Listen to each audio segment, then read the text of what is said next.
Hi everybody. Hopefully you can hear me. My setup is goofy. I hope you're all doing well today. I'm going to wait and know that people can actually hear me before I start interacting with chat.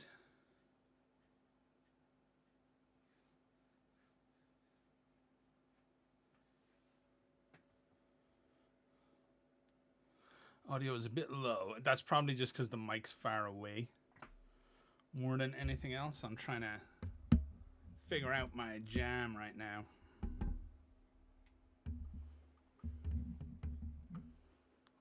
I definitely don't want it whacking off that.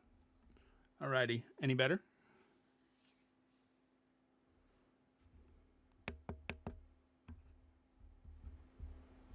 That might do it. That might be too loud.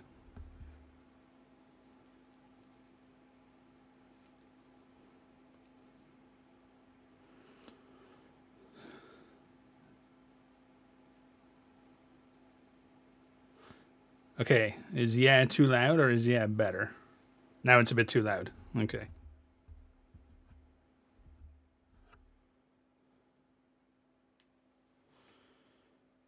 Alrighty. Groovy.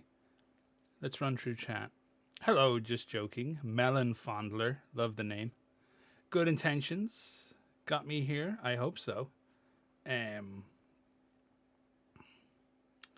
I recognize your avatar. You're always talking on my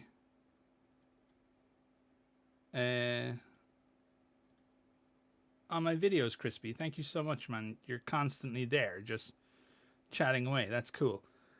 Gavin Goof Gaines. Frickface. Best name in the channel, maybe, Frickface. The American government is here. Uh-oh. Josh Cogswell. Mr. Quimper. Hello, Tero.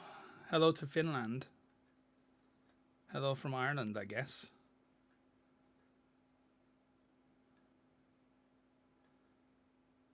Oh, cheers, man. Thank you. It's crazy to me that somebody's watching from Mexico City. That's wild. I plan on doing streams at lots of different times. So hopefully there will be a time that suits you and you can watch and we can chat and chill.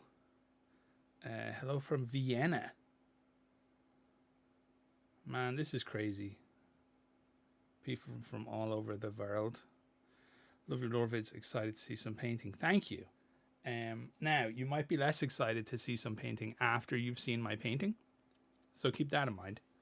But we will be working on a sorcerer. I thought it was a fitting first miniature to paint on the stream.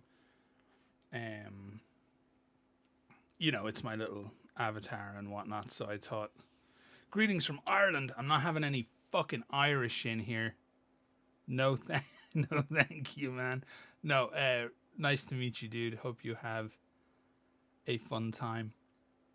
Nicholas Smith. I tried to pull the stream up on my phone, my work computer, to give Scanner double views, but the network has lives blocked. Unfortunate. That sucks. Your work sucks. No, that would. Thank you so much for the system juke attempt. I really appreciate it. No, Colin, why? Thank you so much. I really appreciate it. I always get super weird. Sometimes people make donations and things like that. It always kind of freaks me out because I'm just like having fun with the game. But I really appreciate it. That is very cool. Thank you so much. Satan wants to know where I'm from. I thought you'd know. Of all people. I'm from Ireland. Thank you for asking about me, Satan. I appreciate it. Love your videos. My favourite being the Plague Knights, the Black Grail, as they reminded me a bit of the Clean Rot Knights from Elden Ring. Agreed. Greetings from New York, USA. First of all, New York is fucking dope. Having been there, lots of fun to be had in New York. I'm very jealous of where you live. That is a fucking cool spot. And secondly, yes, I agree with you completely. Love the Clean Rot Knights from Elden Ring, and had that kind of same vibe with the Black Grail. I find the Black Grail to be very interesting because whenever people talk about them, they seem to invite, and I guess it makes sense, they invite a lot of Nurgle comparisons because people have huge exposure to Warhammer 40k in the game space. But yeah, no, for me, they're really more Elden Ring than anything else. I'm not sure why. I think it's that. Okay, just finished up a kitbashed Etsy bought Trench Ghost Force last night. Have official Heretic Legion and Trench programs coming. Nice. Also back to Red Brigade Kickstarter. Can't get enough Trench right now. Yeah, same. I really loved the Red Brigade. I thought the Westphalia folks did a pretty fucking sick job there. I really appreciated the fact that they listened to people who said they felt priced out of that campaign and did like different tiers and things like that so more people could buy in. I really liked that, and it made me really respect the Westphalia folks quite a bit. Holy shit, there's 43 fucking people in here. That's crazy. Hi, 43 people. Hello from Louisiana, by the way. Louisiana, I've never been to Louisiana, but I've seen a lot of Louisiana on TV for some reason. I think because of police procedurals from America, there seems to be a lot of shit going on in Louisiana. My understanding is also, this might be a bit rude to say, but oh god. Greetings from Sweden. Love your videos. Currently preparing to paint my trench pilgrims. I call them the War Pilgrimage of the Bloodied Martyr. That's a fucking dope name. They have a white and red color scheme. That's fucking sick. You know what I'm going to actually have to do, folks? I'm going to have to set up a way for people to send me pictures of your shit, because seeing it whilst we're talking about it would be fucking dope. And thank you so much for the donation, Callus. I'm assuming SEK, unless I'm crazy, I think I backed something on Kickstarter and SEK. That's Sweden? Yes, greetings from Sweden. Duh, you fucking told me right at the start of the message. I'm the lore guy, folks. I'm not the Swedish guy. So yeah, where was I? Yeah, Louisiana. My understanding of Louisiana is based on police procedurals and Boosie songs. So that's about all I know about Louisiana, and I'm very, very sorry for that.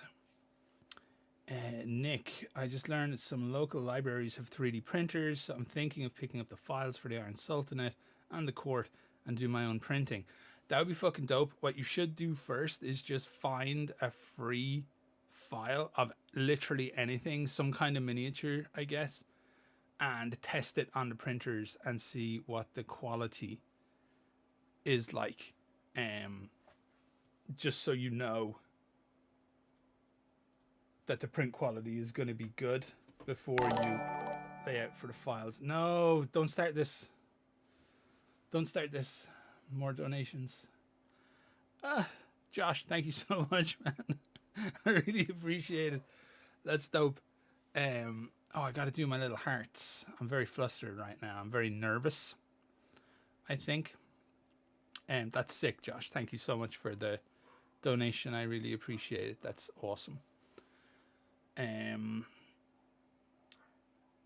Where was I?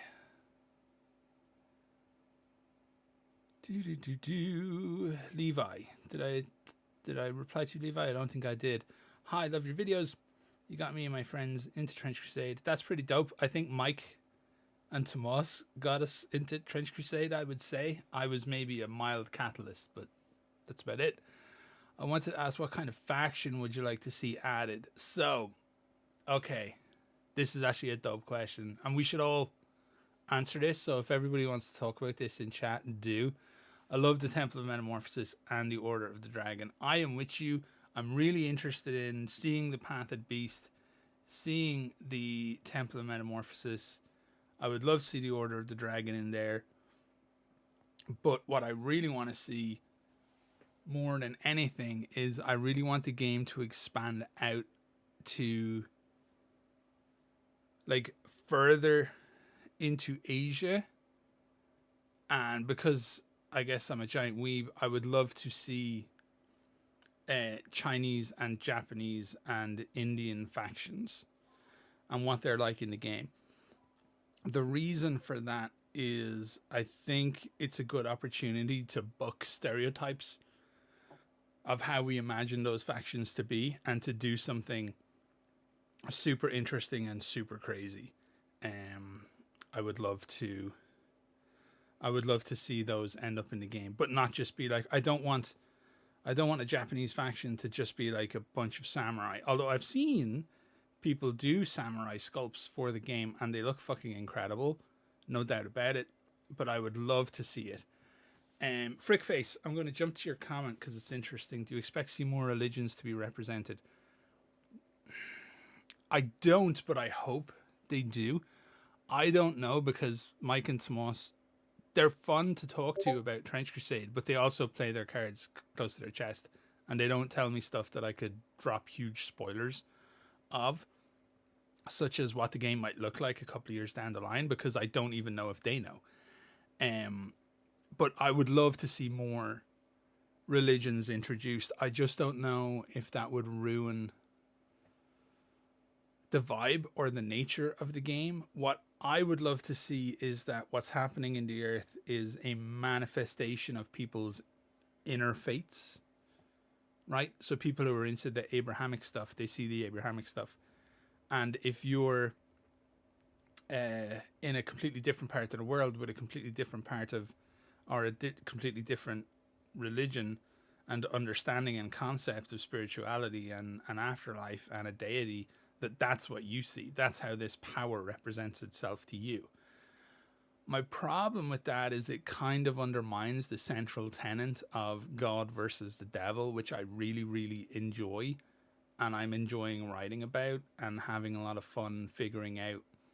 Like, I'm not a particularly religious person myself. I was raised Catholic, but I'm like severely lapsed from a very young age, I guess. Being Irish, we were all raised Catholic for the most part. And I'm enjoying exploring my distant relationship to religion, and I'm enjoying finding heroic characters within that, because I don't necessarily feel like just knowing God exists is going to help people be brave. I think their bravery exists outside of that, and I think that's fun to explore. So yeah, long story short, I'd love to see it, but I think it would undermine the current central tenet of the game. But I'm also sure that they can pull it off if it's what they want to do. Alrighty, I missed a bunch of people because I was talking absolute fucking codswallop.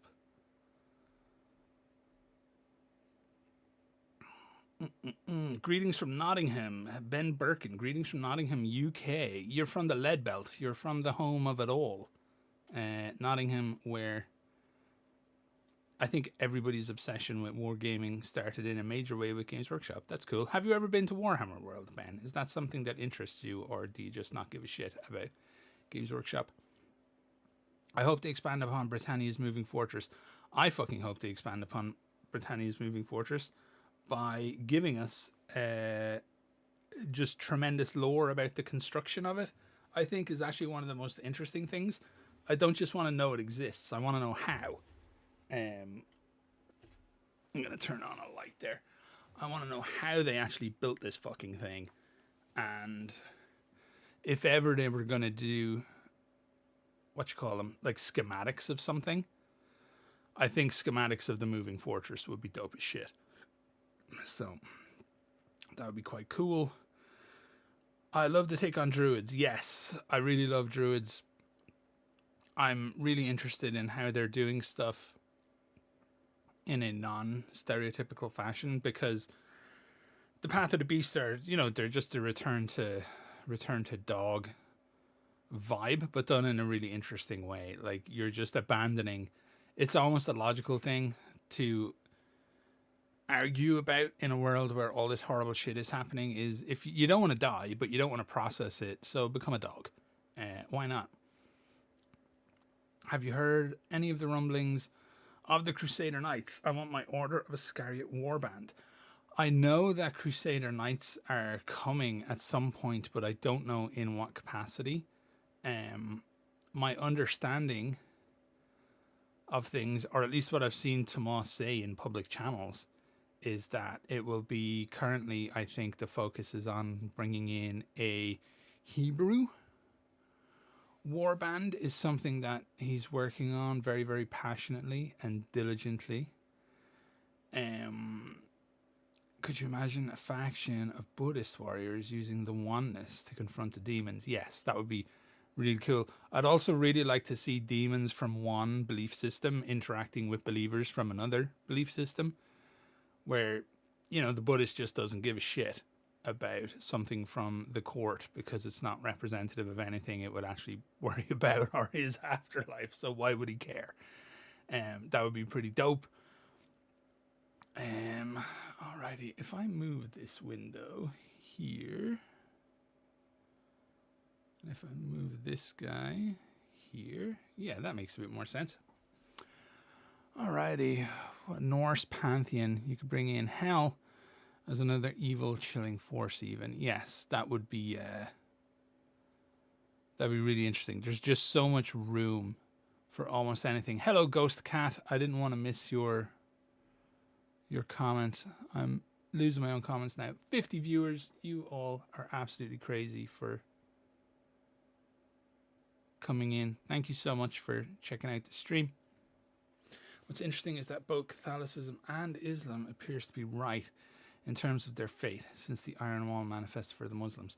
Yes, they're obviously using the triumvirate Abrahamic hinge right now to get away with a lot of stuff, and the differences between religions can be kind of explained away between people just don't know, right? That's the whole point of faith, is that you just don't know. So I'm really curious to see how they keep going and how they keep building it out. One of the things I'm trying to keep in mind, and I would think is a good idea for us all as fans of the game, is that this stuff is never going to be 100%. It's never going to make sense 100%, not really. So we all need to embrace the idea of the imperfect narrative to maintain our entertainment. That's definitely something that we should keep in mind. And I love how the game is transforming before our eyes. I kind of agree. Spawn had a neat way of showing multiple religions that I would imagine having the Hindu gods be so weak may have been offensive. See, that's one of the interesting things I've noticed people arguing about or not even arguing about, but just mentioning, is they feel like one kind of faction or the other is weaker or stronger, and how that's a problem or not a problem, and all this kind of stuff. And that's super interesting, because as somebody who's decidedly non-practicing, that doesn't bother me. The interpretation of strengths don't bother me. And I would imagine at certain points in history, certain factions will have been stronger than the others. So, you know, swings and roundabouts in the future, things might be stronger again. So definitely interesting and fun. And they definitely have to kind of walk some kind of a line between just doing something that's completely crazy and doesn't work for the religion that it is they are working into the game. I think Yahweh in Trench Crusade is more akin to a sort of higher eldritch cosmic horror intelligence, which would explain why both Muslims and Christians can manifest God's powers. I think that's a really fun and interesting take. And if you wanted to use it as a kind of just a good way to explain away everything, I don't think they're ever going to give us like real detail. But if you ever wanted to just have a default reason as to why stuff's fucked up and people believe things and those things are present, then yes, the idea of the removed power would certainly work. So that would be a great kind of... It's like seeing the stage in a play, right? You've got the rigging and the lights and everything that moves stuff in and out and up and down. That's the kind of thing I actually don't want to see from the audience. I just want to watch the play. And I know it's weird because I'm interested in the lore of Trench Crusade, but that's how I feel about this as well. I don't want to know what Mike and Tomas's internal motivations are for the things that they're saying or claiming or doing. I just want it to all happen in a really fucking cool way because I'm selfish like that, I guess. Are they releasing information on what the rest of the Paladins will be along with art? I've asked about that, but there are like 13 of the fuckers. So anything that they do around that is definitely going to take some time. I also think Paladins are going to end up being really important hinge moments in the lore, if you think about it, because they're so fucking beastly. Who's doing things? Don't do that. Oh, Gary Smith just subbed. Okay, I got a notification. I was like, oh my god, did somebody else donate? No, Cutie Kitten Paws donated. Thank you so much for the donation. Hello from Oklahoma. I love your lore videos so much. Hope you have a great day and happy painting. Thank you so much for the donation. I really appreciate it. And thank you for dropping by the stream and checking out this general silliness. Oh man, I'm losing my way in the chat so much. Where were we? We did Norse Pantheon a little bit. I would like to see what the Americas are like with the British floating fortress. Seems to be open to exploration. I don't know if enough of Europe will have gotten to America to have had like a major impact on it timeline wise, because like the heretics were kind of fucking up the Atlantic. I think the heretics got there, and shit might be pretty rowdy. So I'm really interested to see how that plays out. I love the original setup of models, but hundreds and thousands are using alternative miniatures. What do you think? I think the game was made that way to be mini agnostic, so I don't think anybody would be able to complain now about people using other miniatures. Would be my stance. From my point of view, I think the crowdfunding went incredibly well. I think players showed up and supported the game and let Factory Fortress and Mike and Tomas know that we really appreciated the work that they had done and that we're really interested in more. And I will happily pay for miniatures and for rule books and for whatever to ensure that there's a game for people who just might not be able to afford it. And I think it's cool. I love the Facebook group. I've noticed is very focused on lots of kit bashing and lots of alternative minis for stuff. And I love seeing that shit because it's so creative. I'm normally very jealous of people who can like kit bash their entire war bands. I think it's dope as fuck. I think the most important thing is a vibrant community. Every kit basher and every person who's not playing with official miniatures is as important a piece of the puzzle for a healthy Trench Crusade community as everybody else. Plain and simple. What kills games normally is that people don't want to play them. There's always somebody willing to pay, but are people willing to play? That's the important thing. We already answered that. I think, we already answered that too. God, I really am everywhere in the fucking chat, aren't I? My God. Anything about physical books and original artwork and rules? In relation to what? I'm a little confused because we're definitely getting the physical. Oh, do you mean physical books as in like Black Library style stuff, or do you mean physical books as in the rule book? Because we know we're getting a physical rule book because it was part of the doodad.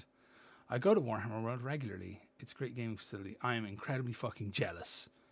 I'd love to go to Warhammer World, but health stuff means I don't go to Warhammer World. By Sigmar, no. What about the rest of the units? Seems they're not getting released anytime soon. Not enough communicant lore and units. I would agree. I would love more communicant lore and units. I would love a lot more variety in there. I'd like to see how that works. I want to see the Metachrists. Metachrists Tomas has kind of told me that we'll get some stuff on the Metachrist in the rulebook, but not before. I think they really enjoy how eager we all are for Metachrist stuff.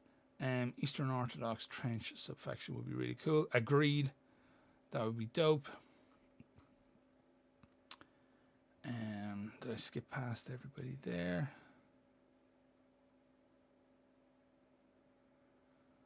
I really want to see what's behind that Temple of the Metamorphosis door. Me too. You have no fucking idea how difficult it is to write Hand of Faith. I don't know if you're familiar with Hand of Faith. I better not make that mistake of just assuming everybody knows what I'm doing.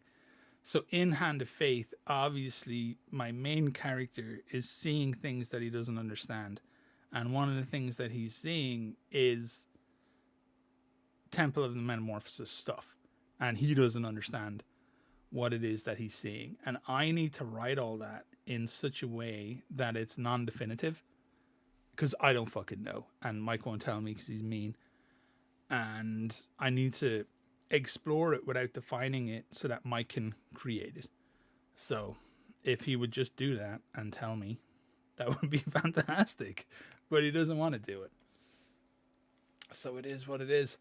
I got to print a Death Commando for my homie when I get home. All my homies love Death Commandos.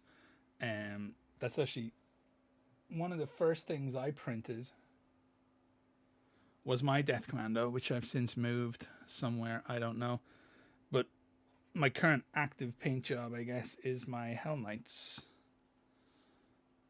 which I am working on the patina of the armor to make it as cool as I can and make it look really good when you're looking at it from like very close, but then when you're on the table you won't even notice or care the hours of detail I spent on that for some fucking reason. I don't know. It's a big larva bug. It's a big larva bug because I've said it's a big larva bug, but I've no idea what Mike wants it to be. Is exactly my problem with the Church of Metamorphosis right now. So, Fancy Stylus, love your videos, man. Thank you so much. I greatly appreciate it. I'm not entirely sure why people love my videos. I think I'm just enthusiastic like you're enthusiastic, and people are digging that. Kind of feels a little bit like people like to focus in on negative stuff right now, and I think we're just being positive about the game. So I think that's why the community that we're building here is very good. Brimstone donated $5 through the super chat. Thank you so much. That is just so generous. Greetings from Germany. Keep on the good work. I love your lore narrations and faction focuses. Thank you for inspiring me and the community. Cheers, Tom. No problem. I greatly appreciate you being here, and it's so dope that people would even give a shit, frankly, about my videos or what I'm writing about Trench Crusade or my stories. I went back the other day and I checked, like, One Man's Fall is nearing 100,000 views on a story that I made up, and that feels like super cool. And that's all ye watching that stuff. So thank you so much. It feels fantastic.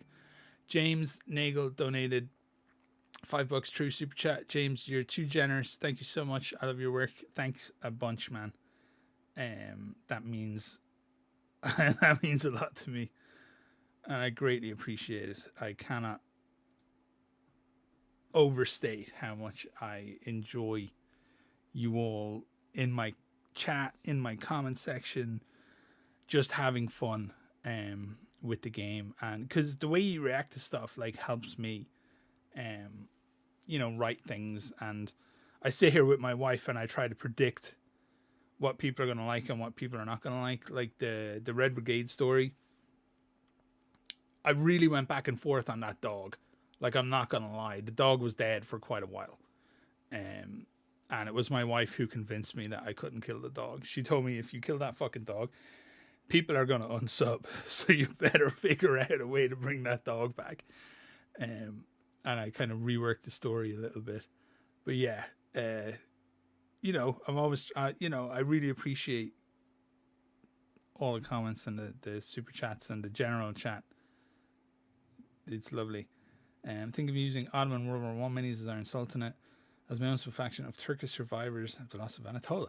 That would be dope.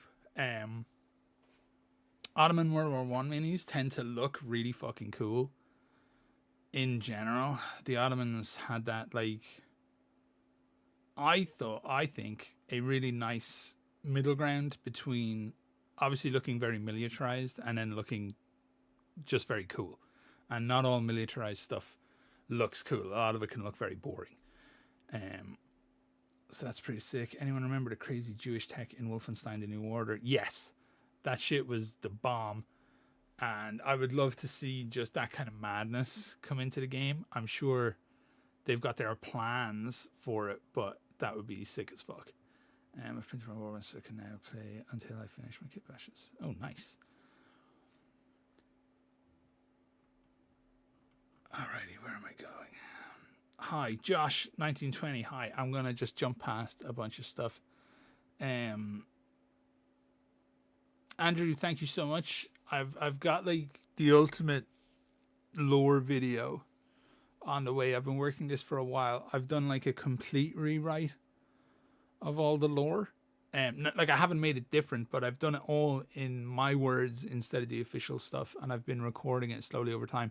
And the video is going to end up being like 3 hours long, I think, by the time I'm done with it. So for the people who really love just listening to that shit for some reason when you're painting or whatever, that will be there for you, like a literal 3 hour long video of the way I would word the lore. So hopefully you enjoy that. When are tanks and vehicles going to be brought into the game? Never, Papa Smurf. I know that sucks. They obviously exist in the world, but Tomas has said that the rules system isn't set up to support kind of tanks and vehicle play in that way. It's a skirmish game, and stuff like that would only really exist on a larger scale. Now, what we could do as a community is we could come up with ways for a singular tank to fight a squad. Like the idea of a monstrous creature, that asymmetric play could be super interesting, or one like giant hellbeast or whatever. But if you want to see tanks and vehicles, you're going to have to do what I do and pray for the logical next step, I think, for Trench Crusade is to get all this stuff bedded down, build the world up, expand a couple of times east and west, and then Canis, come on, yo, that's twice you've, yeah, that is twice you've donated. Stop it. Stop doing that. So yeah, then I think you make a bigger game, right? You go from skirmish game Trench Crusade to the equivalent of Warhammer 40k Trench Crusade, Warhammer 40 Crusade or whatever. And that's when we'll see tanks and vehicles. But my understanding of things is we're not going to see them in the skirmish level game.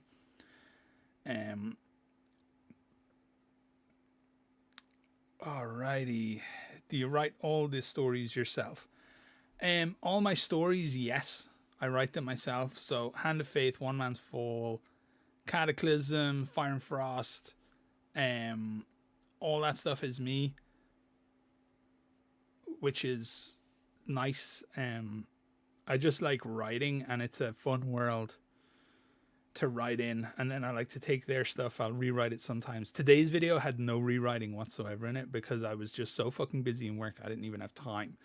Like, Tomas sent me that shit this morning, and I just had no time whatsoever to redo anything or add anything or whatever. So it was just a straight up copy, and I always feel bad when I do that, but sometimes it just has to be done. Fell in love with the Red Brigade after your Red Brigade story video.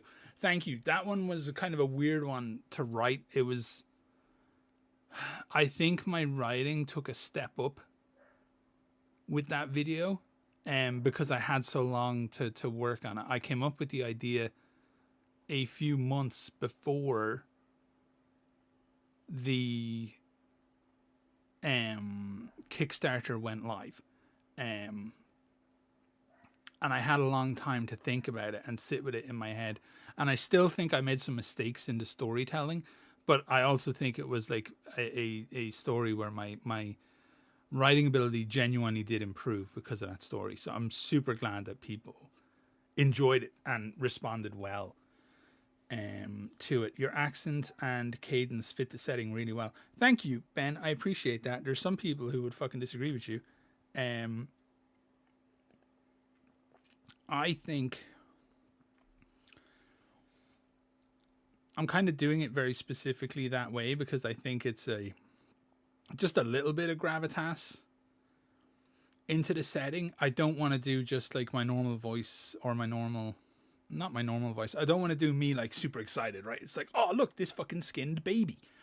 Because that would be fucked up. So I'm trying to be as serious as the subject matter demands, even though I feel like the game is very grim derpy and I enjoy that aspect of it. Is there going to be an Air Force vid soon? There's been so many people who are interested in air stuff. I'm actually going to try and put a little bit of pressure on maybe to get some Air Force lore.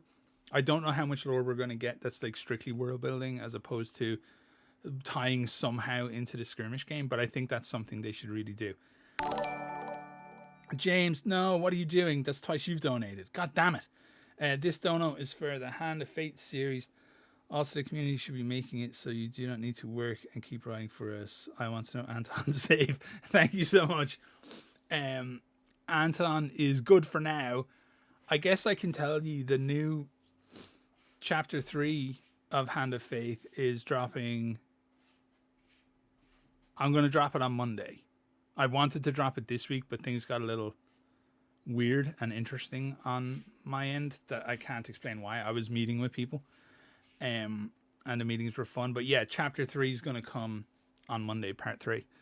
So I hope you enjoy it, and thank you so much. And please stop donating, James. You keep donating. It's bold. I totally saw Bill Thornhill in this chat there a second ago. There you are. Hi, Bill.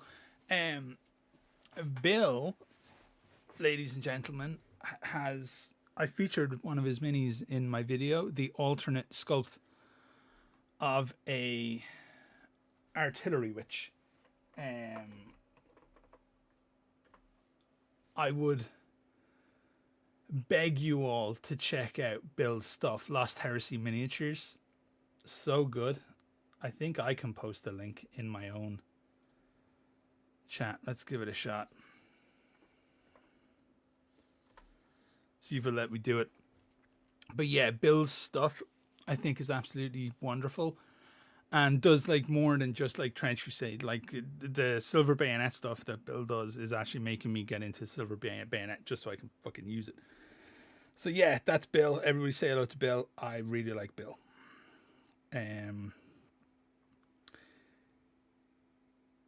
Forward to Megalore video. Thank you. It should be fun. I just do it while I'm in the gym. I need to get stronger to fight heretics more efficiently. That is true. Those heretics won't fucking murder themselves, unfortunately. Now, Gavin Goof Games. I just want to say thank you for getting me into Trench Crusade. Love the vids. And can't wait to see what comes next. I'm going to edit that line for you because that's the most unfortunate typo I've ever seen in my life. Thanks so much. I really appreciate it. That's dope. What does this button do? I don't know what any of these buttons do. Oh, yeah, I don't want to push that button. Okay. Ahmed and Adnan. Yo yourself, Ahmed. Good to see you. Happy you're here. The Red Brigade Kickstarter has mounts in both horses and motorcycles. Yes, but the rules for those are Red Brigade specific, right?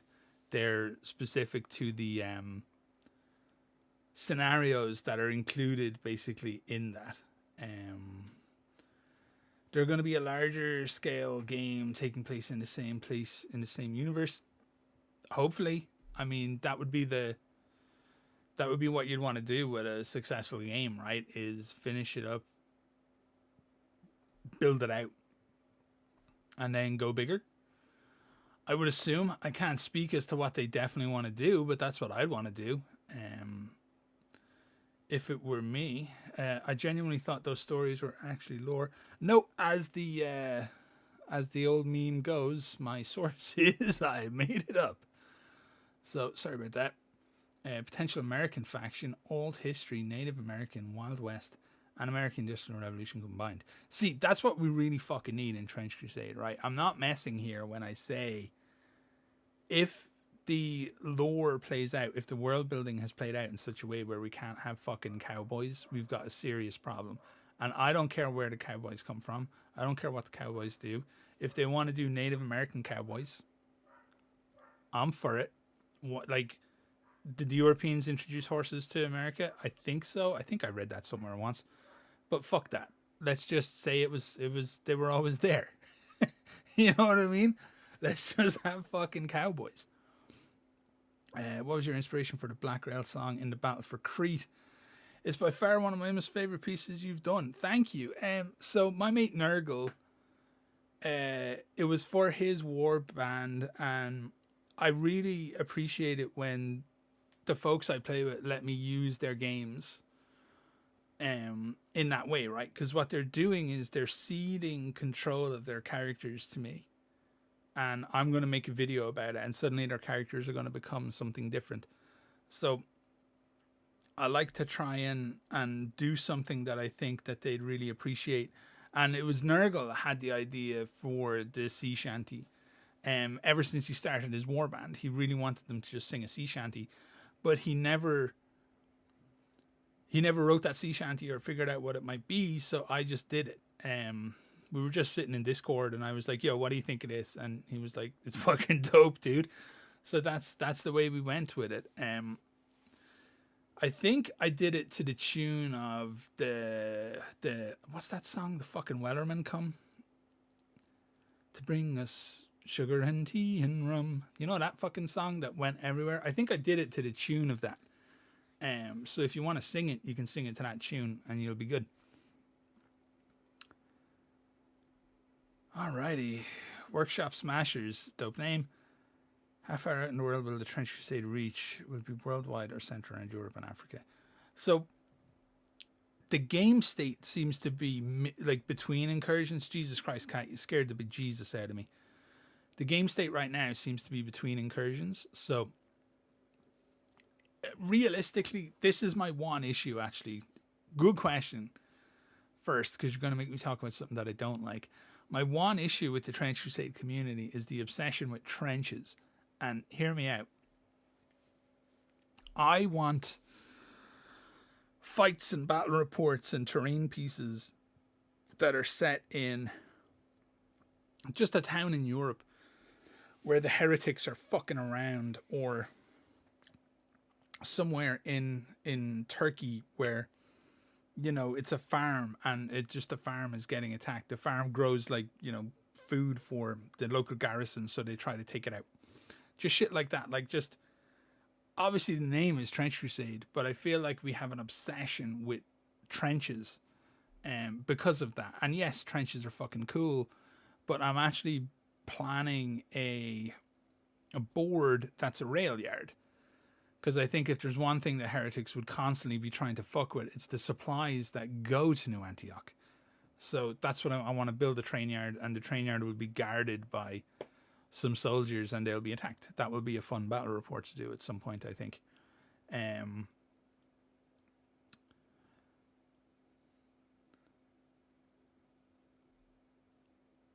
think I skipped a comment from somebody. Ahmed, as a person from an Arab country, I don't feel offended by the Iron Wall.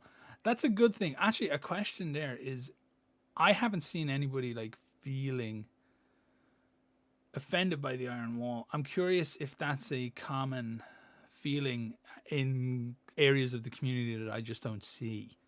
Has anybody spotted anything like that? Is there some faction in the lore you'd want to see introduced, like a new faithful kingdom or a new heretic faction? Yeah, tons of stuff. I think there's room for every kind of faction in the lore. I want to know what's happening in Hell. But like, obviously Mammon takes up a lot of space in the lore, and Beelzebub takes up a lot of space in the lore, but there's a lot more there. I want to know what the cities of Hell are like, because there needs to be a functioning society there in some way or another. It can't all just be like you're thrown into a pit of fucking spikes and you're burning alive forever. That's not hell. Hell is indignity for a lot of us. Hell would be indignity rather than torture, right? So I want to see that stuff explored. Who are the slaves in hell? What are they doing? What do the lords of hell eat for breakfast? All that kind of stuff I'm really interested in. And I think that will spin out a lot of really interesting factions.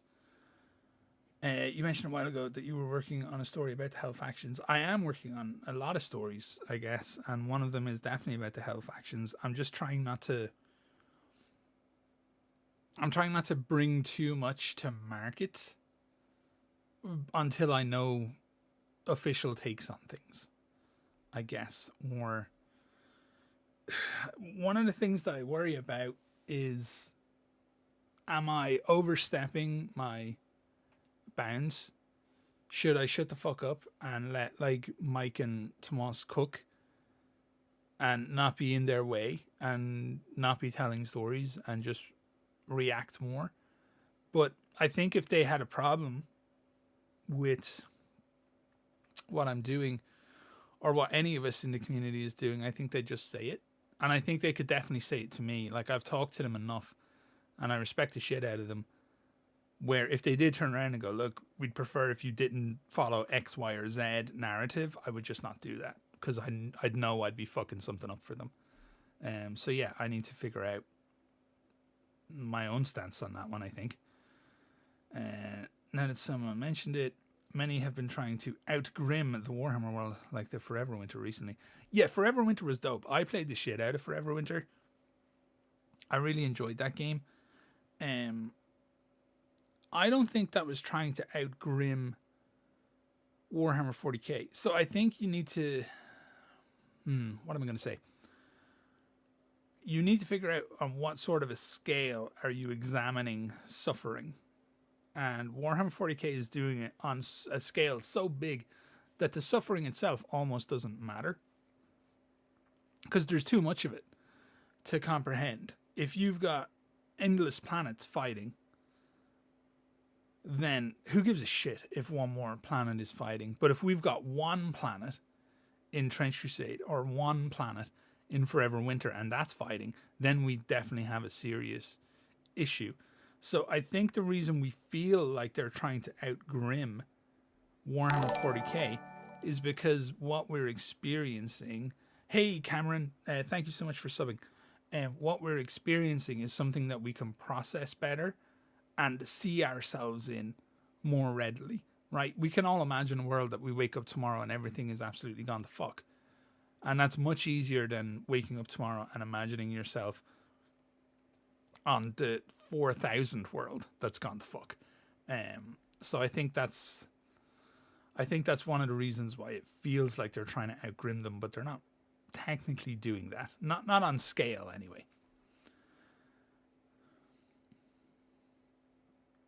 Alrighty, we do not need cowboys? What the fuck, we don't need cowboys? How dare you?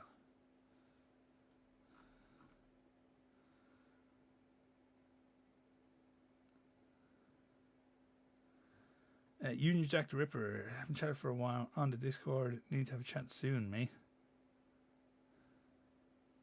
What's your Discord name? So that I know who you are. Union Jack the Ripper. Or don't tell me, just message me. If you wish. So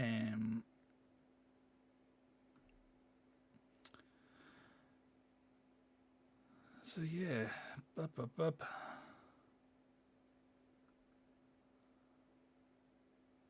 Alrighty. Hey, Robin Mankiller. Hi. Thank you so much for dropping by. I think I'm pretty much up to date on the chat, and I might even start painting now, because I said I'd paint. But that was like 50 minutes of... it's Union Jack the Ripper on Discord. My apologies. Oh, there we go. Do I have a Discord? No, I don't have my own Discord. I don't do a lot of the stuff that a lot of YouTubers do, and I probably should, but... Okay, I guess one of the things I'm worried about is expectation. So, and I don't do well with expectation. So, I don't want to get to the point where I feel like I'm selling ye something, if that makes sense, until I'm ready to actually sell ye something. Like, I don't want to sell ye me. I want to find like super talented people and work with those people on something and come up with something and sell you something. Does that make sense? Like, I'm not interesting enough to buy, but maybe me and some other people sit down and we come up with something that is interesting enough to buy. So yeah, that's why I don't have a Discord. I don't have a Patreon. I don't do that kind of stuff. Like, people ask me, community Discord would be very nice. Should we do it? Should we do a community Discord? Is that something that you think would actually be cool? Just some channels for like chatting about Trench Crusade, maybe about some other games, maybe a music channel and a movies channel or something. I'm very happy to look into it if it's something you want to do and you all want to chat. Then yeah, cool. I'll set something up and start putting the link in the video descriptions, and people can just join there.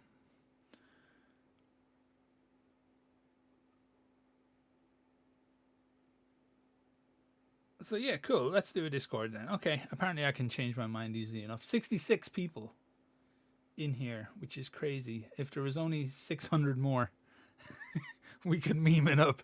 that'd be pretty sick. So yeah, no, let's do a Discord then. We can have some fun. See, that's actually what I'm really interested in doing, David. Now that you mention it, is if maybe once or twice a month we just all like pile in and just talk.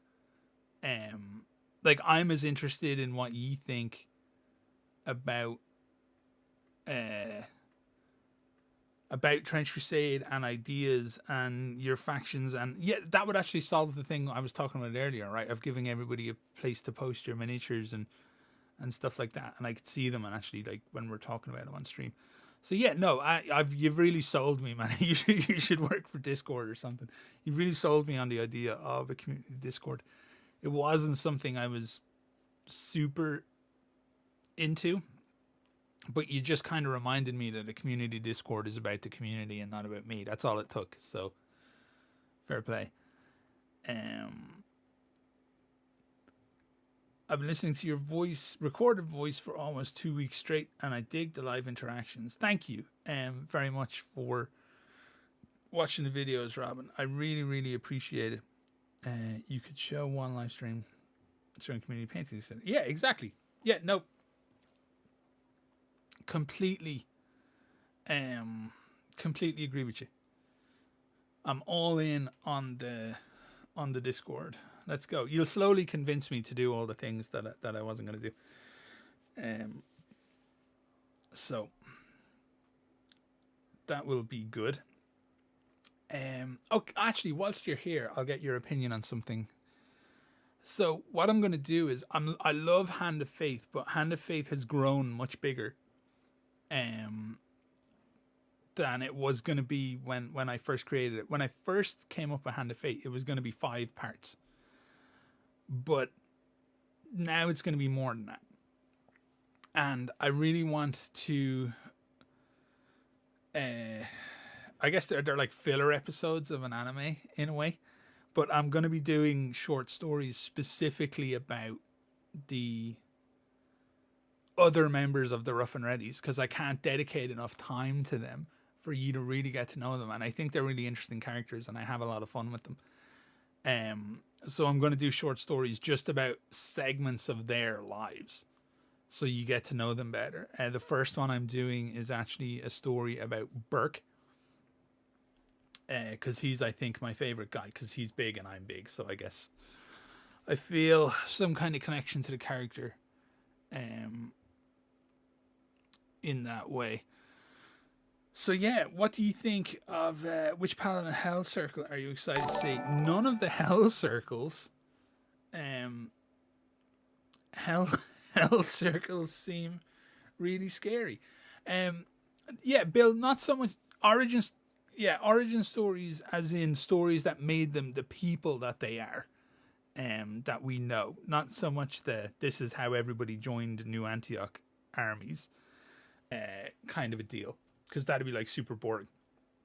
But stories that made them the person that they are, that would be pretty dope, I think. So, as for the Circles of Hell thing, the Paladin I'm actually most interested in seeing is probably Limbo. Because how do you protect against that? What are you to fight against that? That's really interesting to me. So yeah, that's like super exciting to me conceptually. The stuff that I can't understand is really exciting to me conceptually. So I don't know if I should say this. Do you want a sneak peek of the start of chapter 3? I can just like read it now. And it's a good example of what I mean when I'm talking about like conceptually. That something can be quite interesting and difficult to explain. So I can read this part. It's not going to spoil or anything. It's just kind of a setup. It's just kind of interesting. Alrighty, so I'm going to open up my thing and get my water. Now this is a live reading, so there's a good chance I'm going to fucking butcher it. And shut up, Crispy. Ruining the vibes. Alrighty, so this is the intro of chapter 3. I should put it on this screen because this is the one I always read from when I'm recording. Okay, so the darkness extends as far as the eye can see, a feral black nothingness that contains no trace of light, nor even a hint that it has ever existed. No stars burn in the sky, no beams of dawn from a warming sun wrap around a distant horizon. Just the cold, uncaring blackness, burning almost blue against his eyes. His hand reaches out, yet he feels nothing. There is no pressure of the ground against his feet, and no soft feeling of air against his flesh as his hand moves through space. He is wrapped in the delicate embrace of nothingness, and he feels himself dragged away, further into the black. Suddenly, a pinprick of light, an almost impossible distance away, tiny and flickering gently into existence. For a brief moment it is calm and soft and caring, and then, without warning, its potential is made manifest. It explodes outward, churning through the nothingness, burning through the untime and screaming across the unsound. The connections between atoms are sundered, and the ground that was so far out of reach is torn away into nothingness. The light of destruction gleefully dances ahead of the flame, a tender kiss to warn of the horrifying forces that follow. He can see now a blue and green orb below him, and he recognizes some of the shapes that form it. He has seen maps, and he knows the world, and now he watches it die. Impossibly, he can see along the edge of the maelstrom, watching as it hits villages and towns and cities. People are torn to pieces before they can even blink, annihilated as if they never existed at all.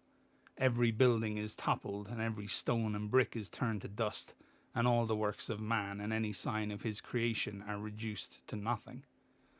The center of the storm, burning so bright that he wants to look away, begins to grow a pale shadow, and he can see a shape forming deep within.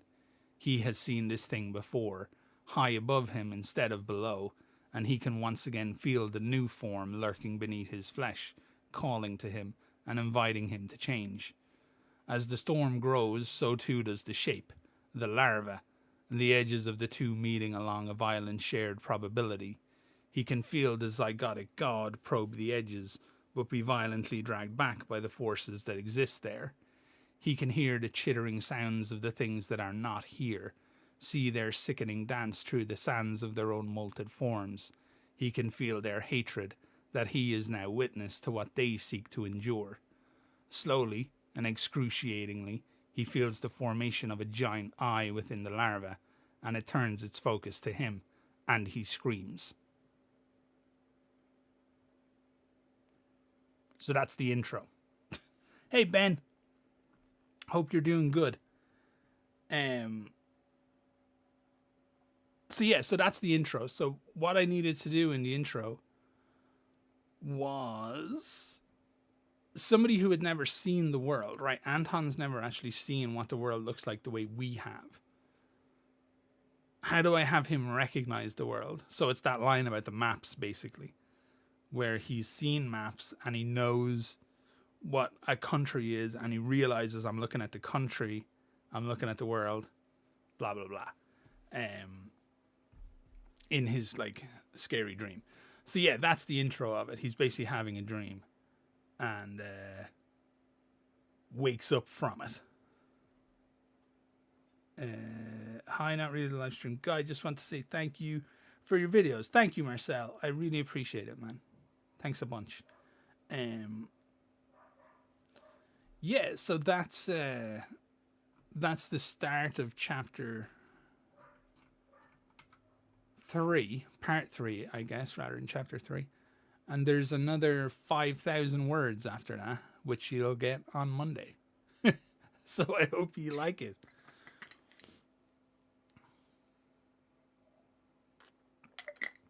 Hey, Lada, thank you so much for dropping in. I appreciate it. Okay, let's actually think about doing some painting here.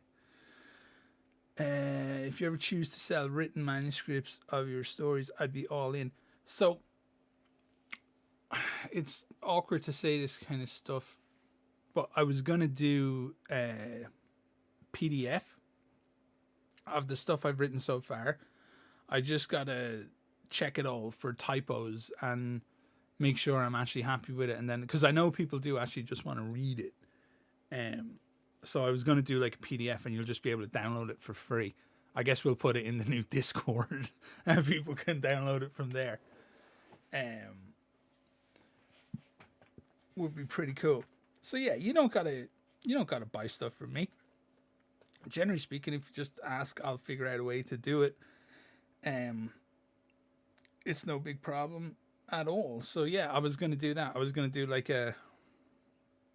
it's a bit wanky, but like I guess a collection of my own shorts and just pop them up so people can download them. That would be pretty dope.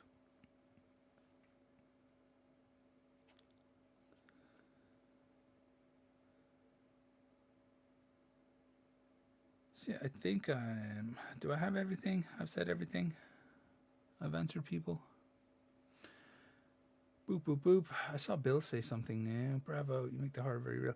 Thank you, Bill. It's easy to make horror real when you are like an incredibly anxious person, because I just imagine the anxiety that the person I'm writing about is probably feeling. And it makes it super easy.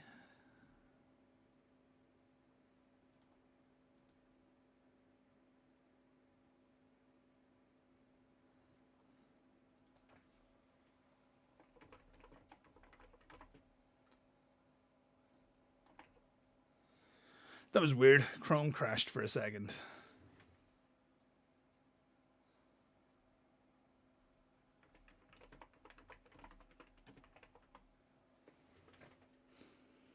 All right, I think we're back. I can't even paint a single unit in Sultanate right now. I'm too invested in this faction. So yeah, Sultanate lineup story would still be nice. Yeah, cool. I really want to explore the Sultanate more. I think the Sultanate's an interesting one for me to try and write about, because it's the one I'm not so up to date on, just from my own life, you know, because obviously I know a load of Christians. I grew up in a very Christian country, but I need to educate myself a lot before I say something or do something stupid when writing about the Sultanate. So, Volkov, I'm sorry. I wasn't trying to ignore you. What were you saying?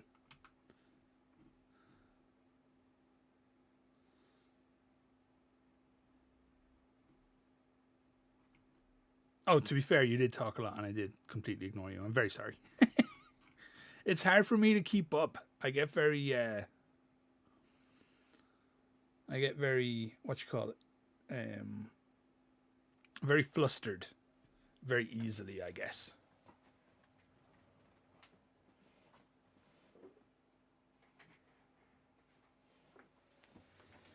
Where did I put my paint sets? I'm not sure. I thought I had them.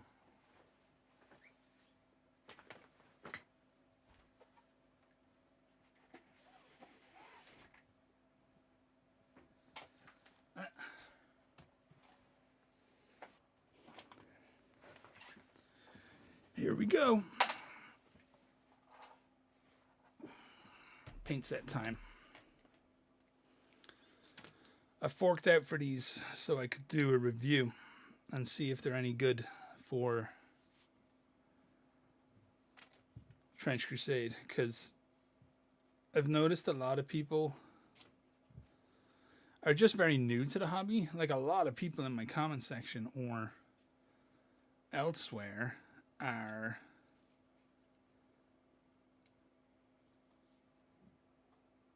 it's their first like war game. They might never have painted before, and if these are a good way to just instantly pick up and start painting, then that would be cool.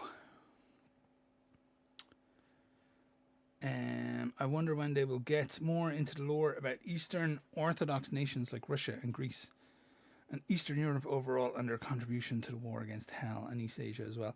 I would imagine out of all those, Greece will be the one that they get to the earliest, right? Because of its like geographical location and importance. Like, we did the Battle for Crete campaign in the Discord for that reason. It just seemed to make sense that Greece would be an important place. And of course it's got like quite the martial history and all that kind of stuff. So it could be a fantastic place to explore for sure.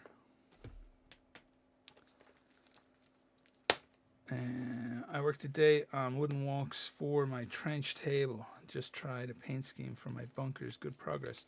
Dope. See? Oh, they've got double wrap. That's not good for the environment, army painter. Terrible. For resin models, should you do a base coat layer before actually applying paints? I've never painted resin models. Yes, you should do. Well, should is a super strong word, okay? But I feel like you should do a base coat layer before you paint any model, because it will just help the model to, or it'll help the paint adhere to the model. Especially if you purchased the miniatures from somewhere else, because you don't know how well they will have cleaned those miniatures after producing them. So, Dippett's most magnificent brush. Is it? Is it the most magnificent brush? What do we think? I was never big into those little square or triangle brushes. Okay, this is volume 1 of the John Blanche. So let's take a peek. I can actually move up this camera a smidge.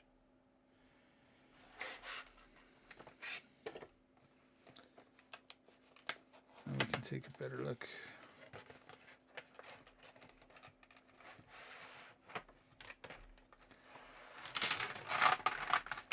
My God, that's noisy.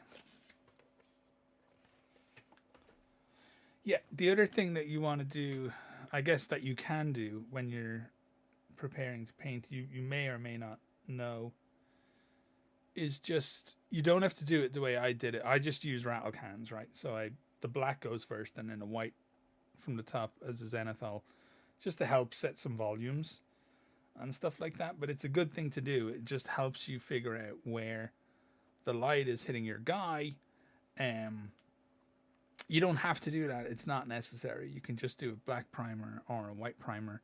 Or if you really want to be like me and cheat, you can do whatever whatever the prominent color on your miniature is. So if it's a yellow armor and he's wearing a lot of armor, fucking prime him yellow. Like you're halfway there. So Banshee Brown. Okay.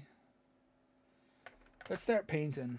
The only way to do it, we can go through these one at a time all day and talk about the fact that that yellow is totally fucking yellow, guys. Couldn't be more yellow. Or we can just paint with the frickin' miniatures. Let's grab the other set. Open them up.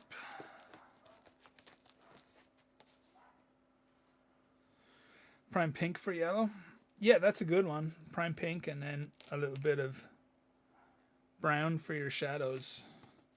I'd actually probably go brown. Shadows, then pink, and then yellow. If I wanted my model to look like fugly yellow. You know? Like ugly ass fucking been in the wars yellow. Khaki and green. Yeah, that's what I liked. Like it's a big time saver. You know?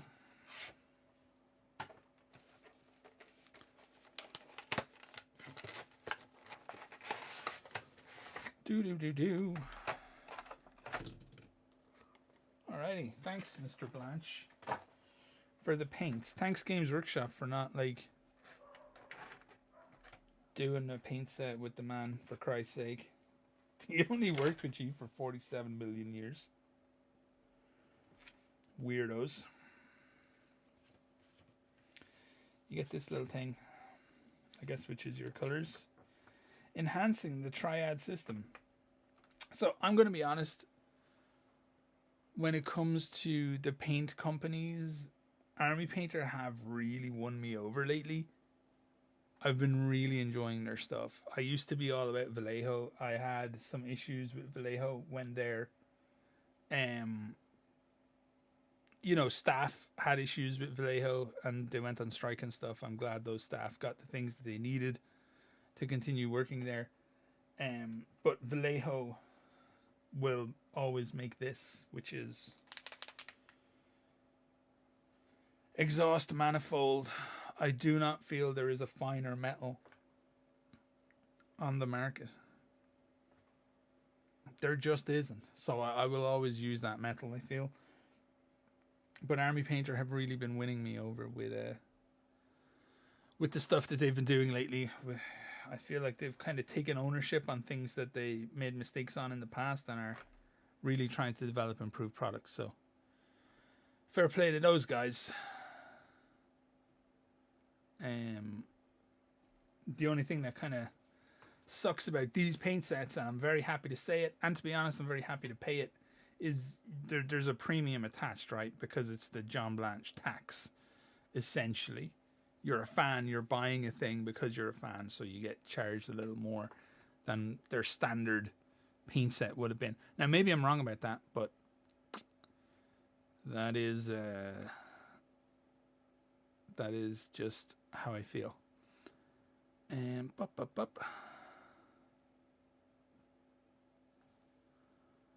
are you on my wall? Get out of here.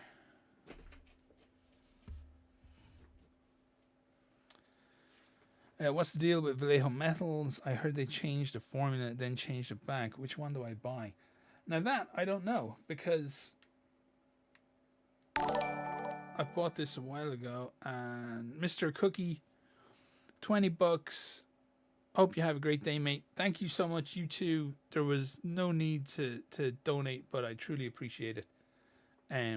You're all crazy for donating, to be honest, but I really do appreciate it.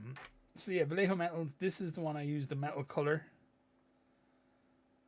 These are the best ones. Basically, they're very thin. Like, they're very thin, actually. I'll see if I can show you in the cap. Just pop some out.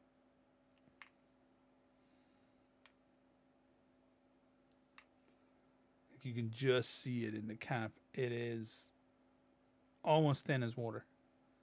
And I actually really like that, because they still have great coverage, and if you want to use them through a airbrush, they work just fine, which is fantastic. And if you want to use them off the brush, they cover real well, which is also fantastic. Ferrum Urbis, my Heretic Legion is going to be the 66th company of the Brigade of the Upturned Cross. That's fucking sick. You all come up with the best fucking names. Working on some lore that they fly their flag right side up in order to ambush the forces of God. That's dope. That's actually a really good that's a really good idea. I want to write Trench Crusade short stories. Got some ideas. Alrighty, so the easiest way to start is, what do you think would be cool? Like, that's it. Just think of something that's really cool. Think of a situation that's dope. Maybe it's a couple of guys being stalked by a werewolf through some foggy trenches, or maybe it's a last stand at a shrine, or maybe it's the aforementioned rail yard is being infiltrated one way or the other.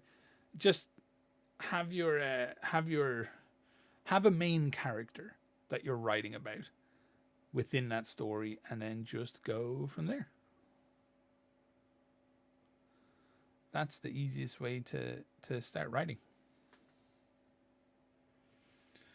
Alrighty, what do you even paint first on this guy? I think we paint the pants, right? Because I want to see, unless I'm crazy, there's a kind of a purple blanched berry.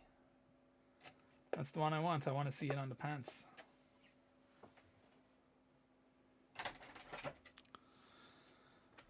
So let's see how it looks. I don't really have enough space on my desk right now. I didn't clean my desk enough before work ended. But yeah, just have a character and write. And you might not finish the story. You might not be happy with the story. But that's not the important thing. The important thing is every word that you're writing is getting you closer to a finished story. And it all takes practice. So all of my menus will remain grey unless my wife or one of my friends wants to paint them. A lot of people have that very circumstance occur, especially people with 3D printers. It's super easy. Like, I'm blown away, to be honest, by my 3D printer, because this is not even a miniature that I will use, right? This is my test miniature for the court, and I will, like, I can't even count these guys. Like, my Hell Knights are just not test miniatures, because I've done this metal so many times on so many things. I've used this almost exact recipe for my metal. So this is my test miniature, and if it ends up being ass, I will simply print a new one. Like, that shit is crazy. Yo, Irk. I'm going to call you Eric, because Irk sounds like something I'm not going to pronounce well when I try and say it each time. But yeah, no, that's a super interesting question, right? Where would all this shit happen? Music-wise and literature-wise. Like, one of the questions I've asked myself is, like, what the fuck does Shakespeare write about in the Trench Crusade universe?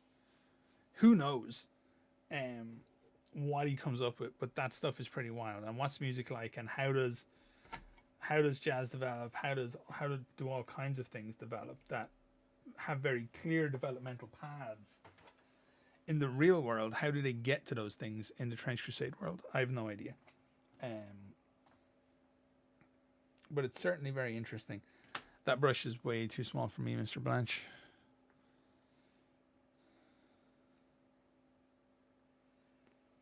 I'm going to use my Hanovers for these. See you, the Mini Creative. Thank you so much for dropping by. Yeah, chants and hymns would be a lot of what we'd be getting, I think, in the old Trench Crusade universe.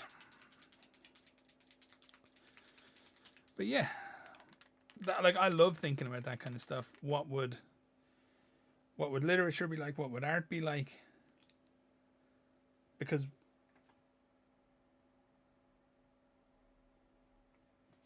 you want it to exist in the universe. And it would, because a lot of the world is not being impacted very much by the war. Unless it's like an incursion going on. So, alrighty, let's try out this painting lark I've heard so much about. Now,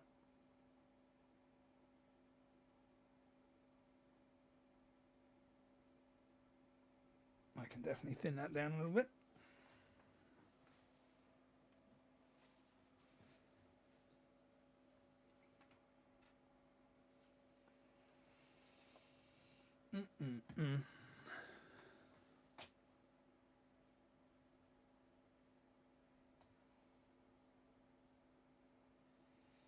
Okay, that might be too thin now. We'll wait and see. Should be alright. Yeah, it's good.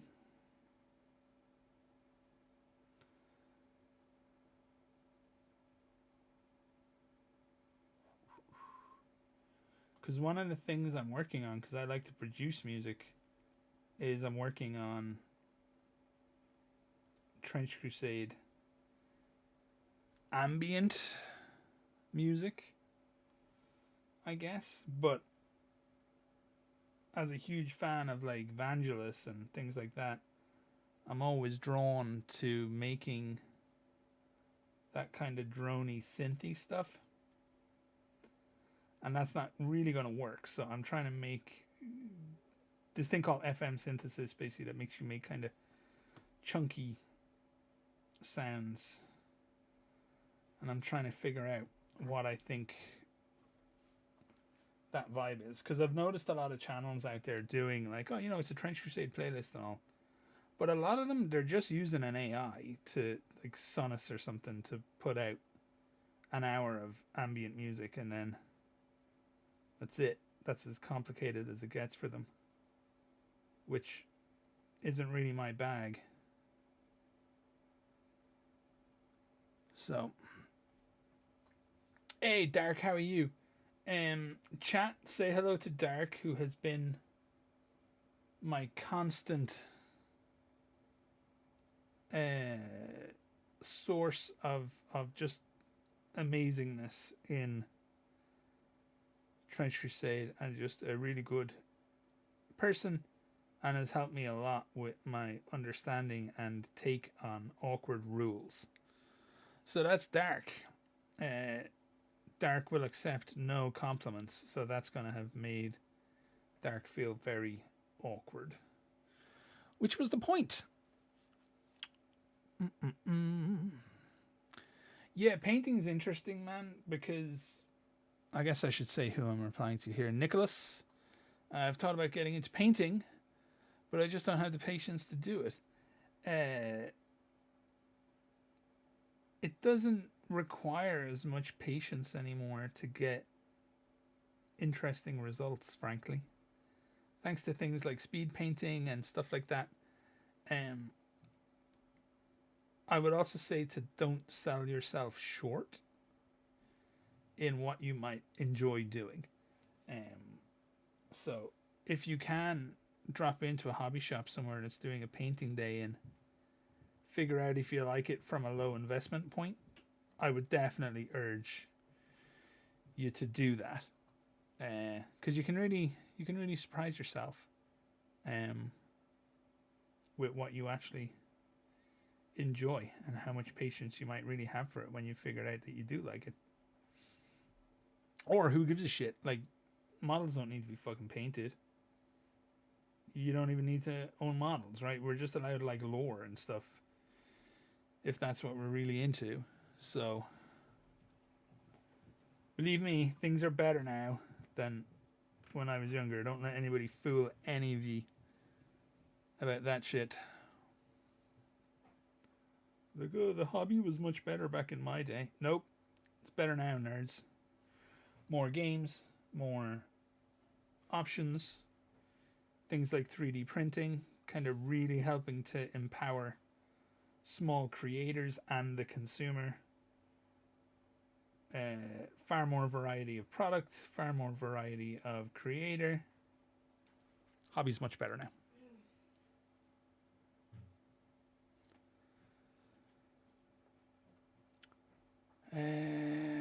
Chemical. What is my print setup? I use... I thought I heard somebody behind me. My FDM printer is a Bamboo P1S, and my resin printer is a Mars 5 Ultra. But I like the Mars 5 Ultra so much that I'm probably going to buy the Saturn 5, the 16K one that's coming out. And one of the reasons I'm going to buy it is because it's got a heated bed. And I actually wasn't able to print all winter because it's been very fucking cold here. And that actually aggravated me a lot more than I thought it would.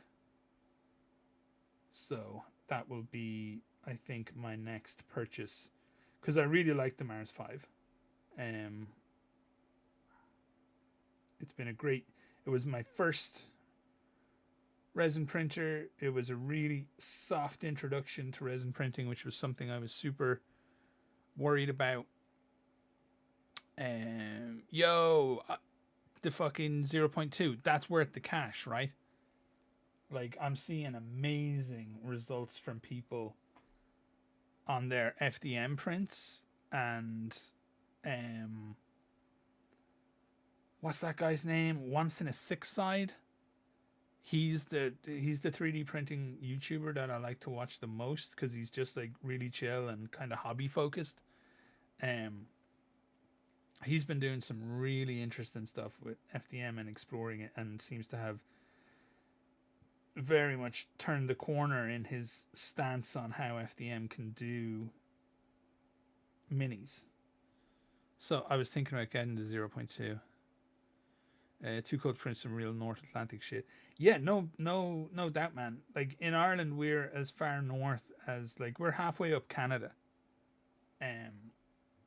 As far as the old longitude goes. So, if things were so great back then, they wouldn't have changed. Exactly, David. Fucking spot on.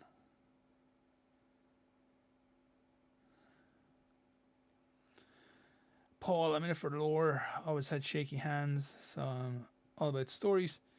Even liked watching a battle report and creating a story from that has always been inspirational. Yeah, I got shaky hands too. Like, I literally have the base of the miniature touching the table and the palm of my hand here touching the table. Well, can you see how much that thing is shaking there? Just, yeah, that's not good. So I too have shaky hands, and I know your pain. I just kind of learned. I used to be very angry about it.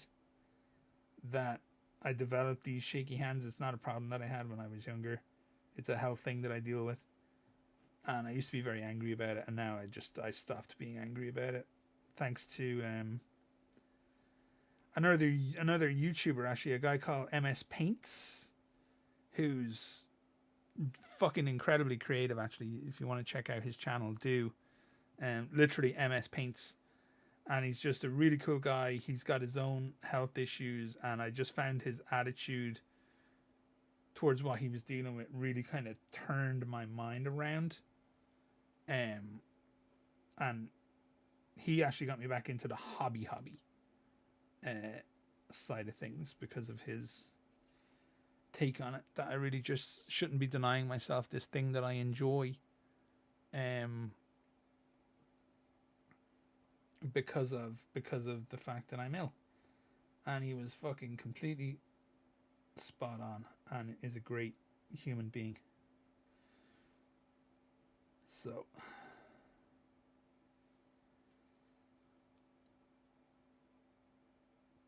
alrighty, early thoughts on this Blanche Berry is that I really like how it covers. Like, I've watered it down just a smidge, and it's being very respectful of my zenithal, which is nice. Like, it's not undercovering it, it's not overcovering it. We're one coat in, and my zenithal is still useful for values for my next layer. As I go over it, what I'll probably do is go over it with a mix and pick out some of the edges of the robes. Then I'll come back with a wash, and then I'll go back over it with a mix again. So that will be pretty sick.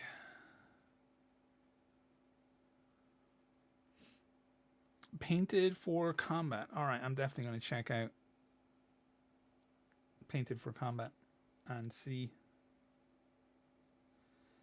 those. We're all about the recommendations around here. Good is good. At the end of the day, yeah, the Blancheberry cover's nice. It's an interesting color. It sits in an interesting space between being very, very pale purple, almost to the point of chalkiness, even over the darker areas of the zenithal, which I like because I'm normally chasing that color in a purple. I normally have to contend with like an oversaturation, which bugs me. Alrighty, who's next? Well, let's do some flesh, will we? Paint some body. Yeah, one thing I've noticed on the Facebook, thank you, Evil Bread. I appreciate that. One thing I've noticed on the Facebook is people are really, like, good painters, people who stand out to me as good painters, I guess. They have a great ability to paint a muted color. A dope like me can paint like a very vibrant color very, very easily. It's the old school Games Workshop style. But I've noticed modern painters who are super good are really good at painting very muted colors, and that's what I want to become good at, I guess, because I'm not. I'm decidedly bad at it, I would argue. Warm Skin Shade. That sounds like an invitation to paint some skin. Banshee Brown. All right, look, we're just gonna go Warm Skin Shade straight over the zenithal. Let's see what happens. I love debating philosophical winged lines. Yeah, I thought that was really dope when I read it first. It was a very interesting thing to read this morning when Tomas sent it to me.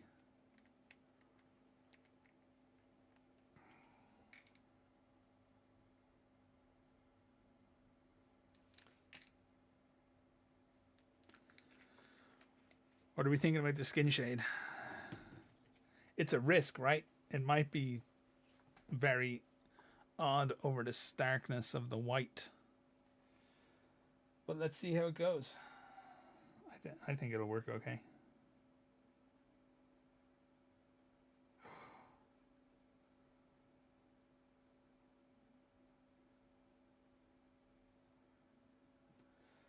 love just one bottle solutions. Honestly, I like it.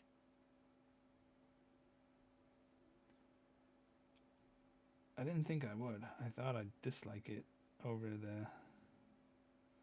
I know there are guts, but we don't just want the end just ending like that.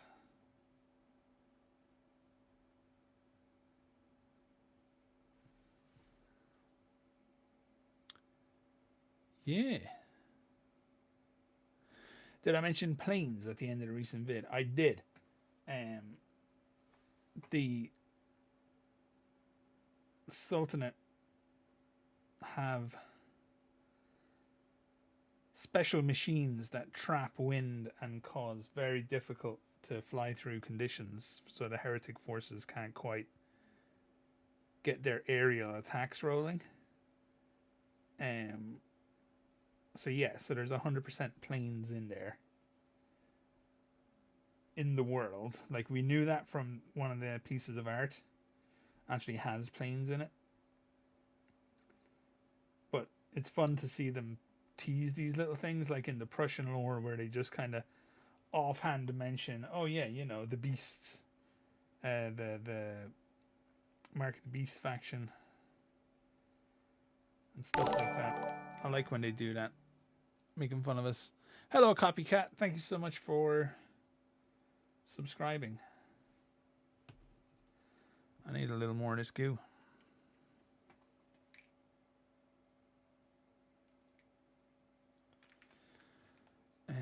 Can't have a heretic unit without red. Huh? Yeah, exactly. You can't have, like, it's like a barrel in a video game. It has to be red. What are we even doing here if it's not red?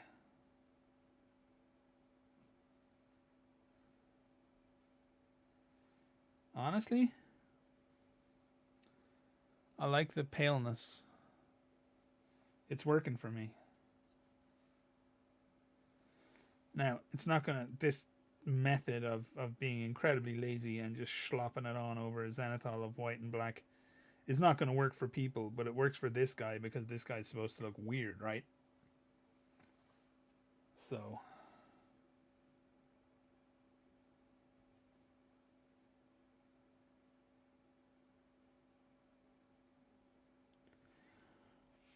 I kind of want to put it on the horns, but I also don't. If I'm going to have it on the flesh, I should go for something different on the horns. Scanner, do you have any ideas as to how Greed Court will function? None.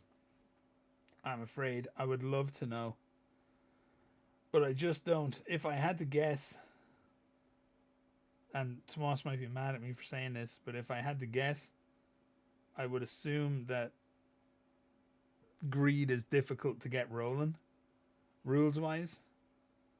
So that's the delay. Because how do you greed for the court? It's going to be an interesting one. Not something that easily translates over into rules, I feel. I'm going to drag that down just a little. Use it to my advantage on these chains. They're actual skulls, so I can just... yeah. I can just take advantage of this right now.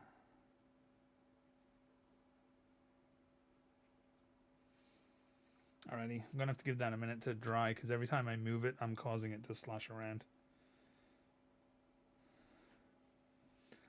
Let's go back to the chat.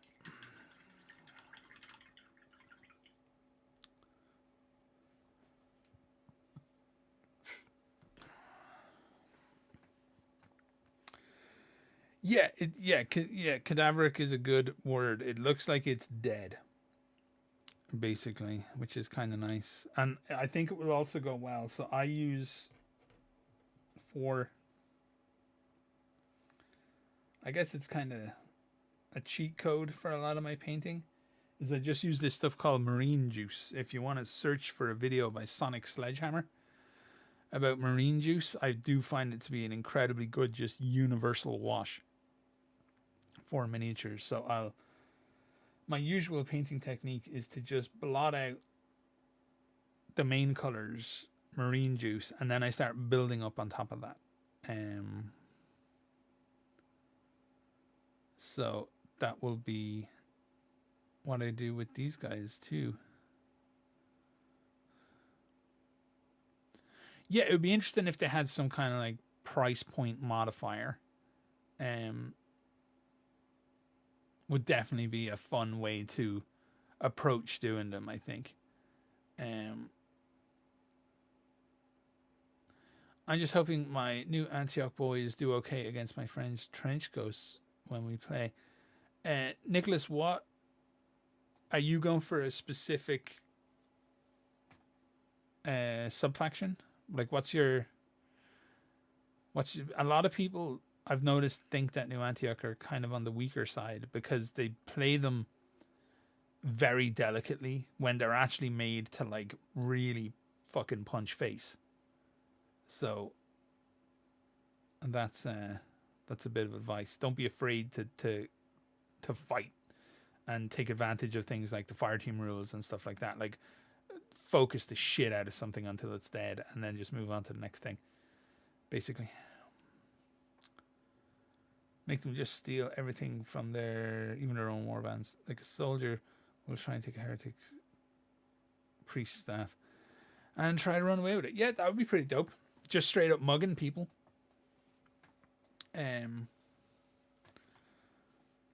Would be a huge amount of fun. Alright. If I was painting a miniature, what would I paint next?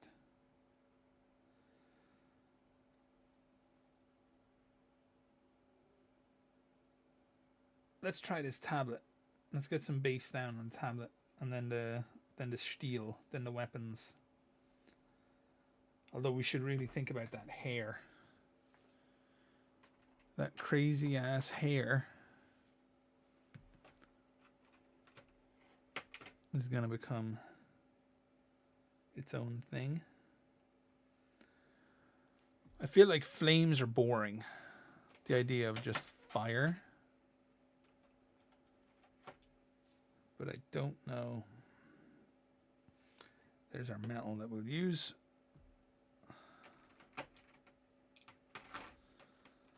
Actually, that red is extremely fucking pretty. Look at that. What a nice red. I do actually want to use it.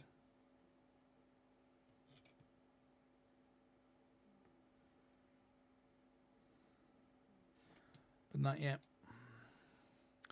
Oh, Red Brigade. Nice. There you go.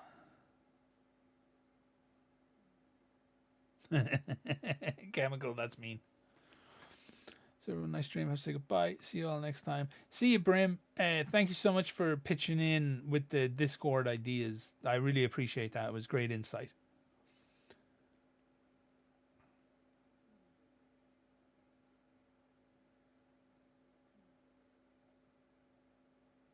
I'm interested in seeing the night orders now so far.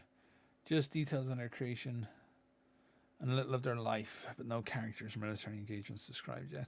Yeah, there's so much work to do, I think, in the creation of the...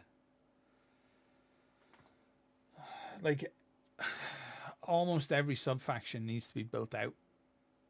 And then we need to add on more factions. And then we could probably argue that the factions need to be built out a little more. So, it's definitely a very interesting place that they're going to be. Yeah, and there's like named characters or a thing. I understand the appeal of the named characters for sure. It's not something I myself am hung up on because, like, you know, I'm a lore guy ultimately. I can just kind of like make up my own characters. But I do think it's very important for them to come up with more named characters in the universe. I've really become convinced of that from various comments that people have said. Alrighty, I'm going to mix the ivory white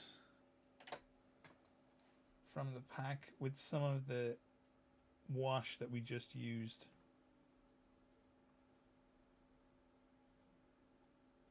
on the skin, and I'm going to do these horns.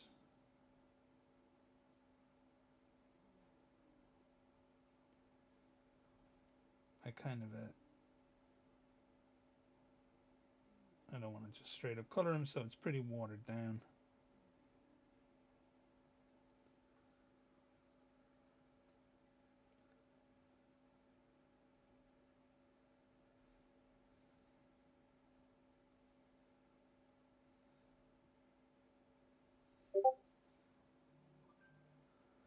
What's that beeping?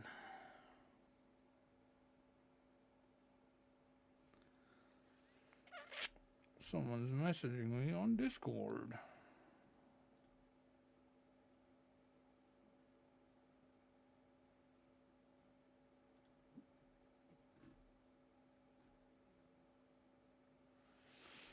Sick, more work.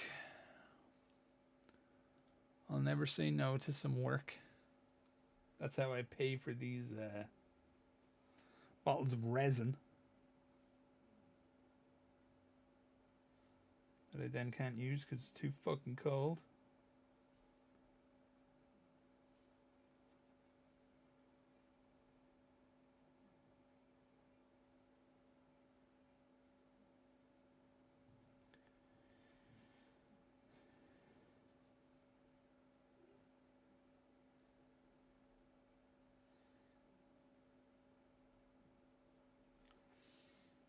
Alrighty.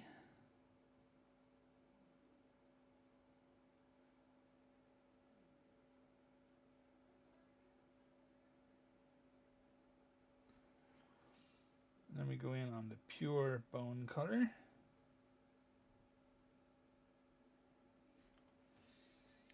And do a little blending in the top half.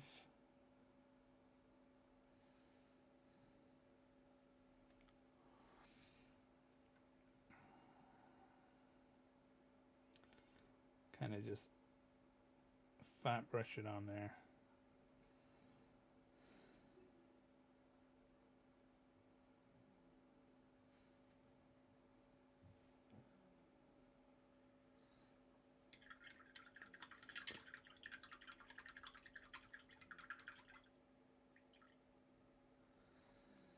And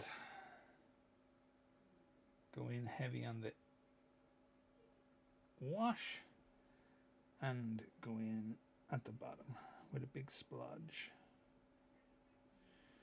I don't mean to like diminish the people who paint in great detail, but that's just literally fucking slapping paint on this fucking thing, and it's fine. It's fine.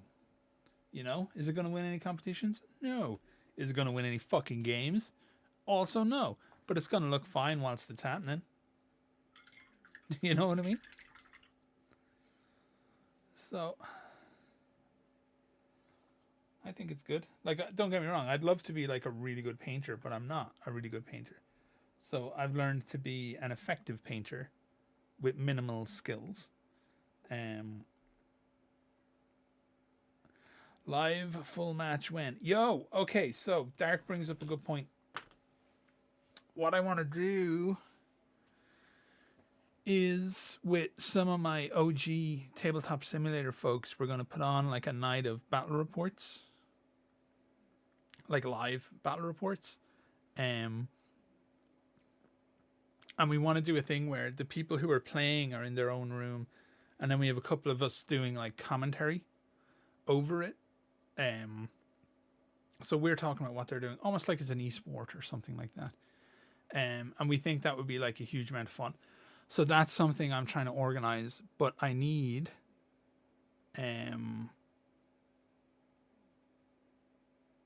to sort some shit out first. Oh, SpongeBob, thank you so much for dropping by. I really appreciate you hanging out and chatting.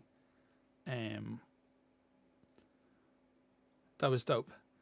Cody A, hey Scanner, what would you think of an army of Solomon Kane style regiments dressed like Puritans, but being extreme in their war on heretics? or section of the magic using Orthodox priests. I really like the Solomon Kane idea. That's pretty sick. Yeah, they would like. I think you could really have them have an issue with the court. That would be super fun because the court is like the personification of everything they would be against, right? That's a sick idea. Yeah, so David, that's what we want to do. I've mentioned it to some of the necessary folks already, and we're all into it. I just need to finish my client work that I'm doing right now, which is just taking up a lot of my life and a lot of my time, because I'm trying to do as much work in the first like quarter of the year so I can be really free to write and create and try and do this kind of stuff later on in the year, and really kind of work on some projects that I've been lucky enough to be able to do now, that people give a shit about what I would put on YouTube or what I would say about this game. So pretty cool. But yeah, it's definitely something that we want to do. And then I thought it would be fun, kind of once we get it established and set up the right way, we can have people like, let's say some of you want to come in and play, we comment your games. So that could be super fun.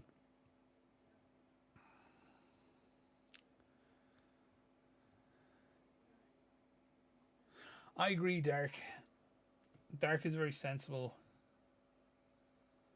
individual, it has to be said. All right, let's try out the metals.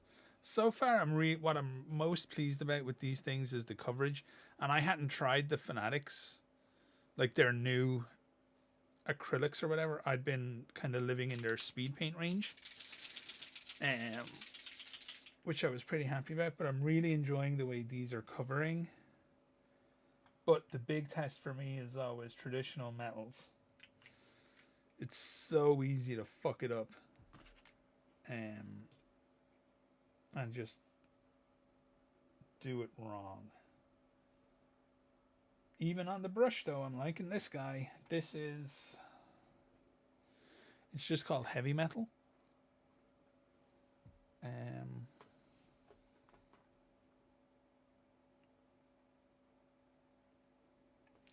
Yeah, the tabletop server is dope. I'm in there. I really like it. It's normally where I send people who ask me, like, do I know of a good community? I really like the folks who chill in the tabletop server community. They're dope. Okay, this metal is nice. Like, it might be hard to see there on that particular part of the mini, so I'm gonna put it on this dagger.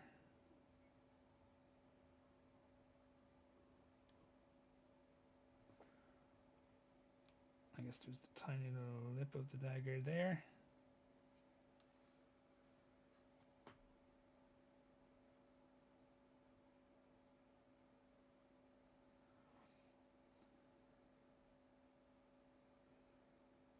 And we'll put it on this blade, obviously.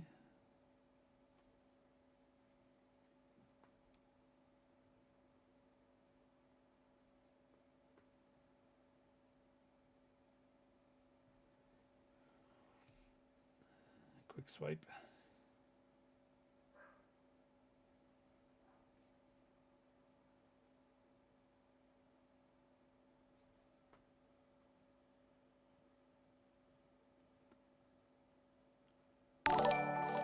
Yeah, it's pretty groovy. West Neil just subbed. Thank you, West Neil. I don't even know if West Neil is here. He might have just subbed on the channel for any reason, but it's nice to say thank you. Could be worse. Could be stuck in craft paint prison. When I was young, so we didn't have like the most money in the world growing up, but I managed to get myself some Humbrol enamel paints that I was painting with, which was definitely an experience when I was younger. That was like, don't get me wrong, there's nothing wrong with Humbrol paints. They're actually excellent paints. But when you're young and you have no idea what you're doing and you're painting with oil-based paint designed for airfix and stuff, it's a real struggle.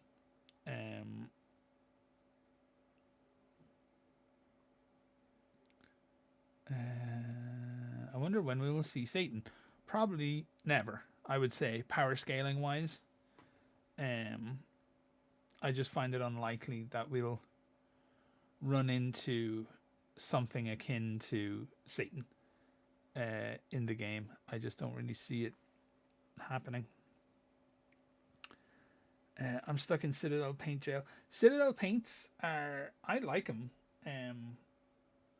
I just find them to be the most unusual colors of Citadel paints. Will be like some of my favorites. Like Mornfang Brown is my favorite brown ever, I think. And Mephiston Red is just a beautiful fucking red. But then they will go absolute dog shit on some paints that they really should have nailed down. But like, I think some of them are pretty good, some of them are pretty bad. They can be most assuredly hit or miss. Now, do we feel like the horns are too close to the skin? I like it, but I might have. I might go over the horns in a Reichland Flesh Shady vibe and steer clear of them with the other guy, with the Marine Juice, the Sonic Sledgehammer Marine Juice. I really feel like I should say his name every time I mention the Marine Juice. Also, I don't know how many of you have noticed this or seen this miniature, but I'm trying to get it to focus properly. The triangle at the head isn't actually a triangle. It's an impossible triangle, which is just like one of my favorite details on any of the miniatures. It took me a while to notice it, but when I did, I was like, that's sick. So the impossible triangle is basically one that the joins meet up twisted, so it looks like it's spinning. It's dope. I'm a fan. I like the little details like that. So yeah, that's the metal. I don't know how clear it is to ye, but it looks good to me. I like it. It almost shades itself whilst you're painting it. It's a very strange metal, but it's very enjoyable. Very nice color.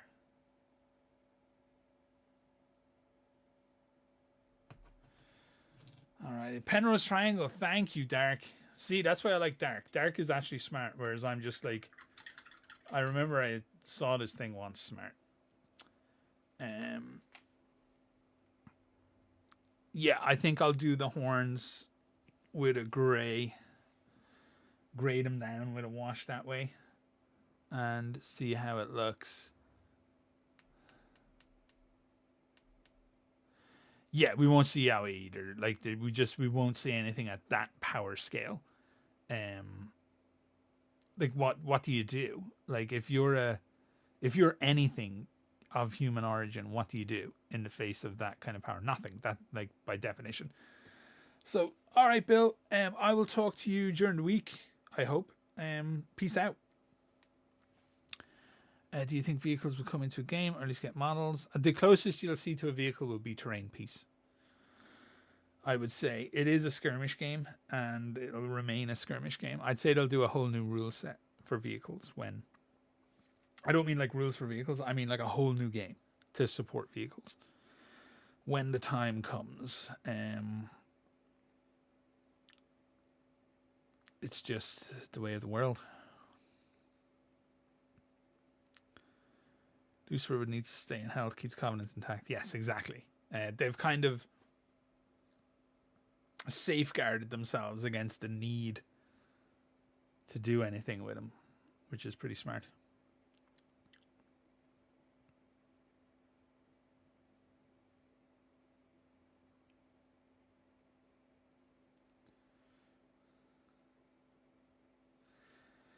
Can you imagine a Wayne Barlow TC piece? That would be pretty fucking insane.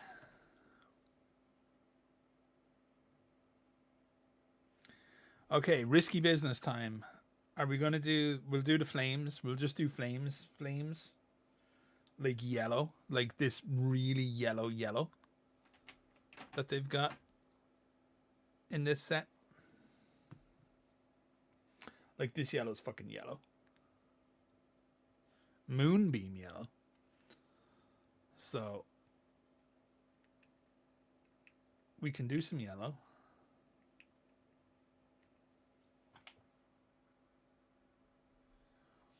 Onto the flames. Try not to freak it out too much.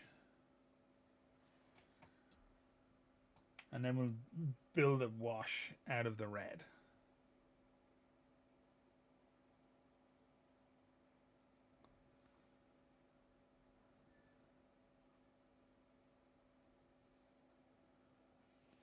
And we'll just see how it goes. Like I said, this is very much a throwaway model if I decide I've upset myself with the paint job.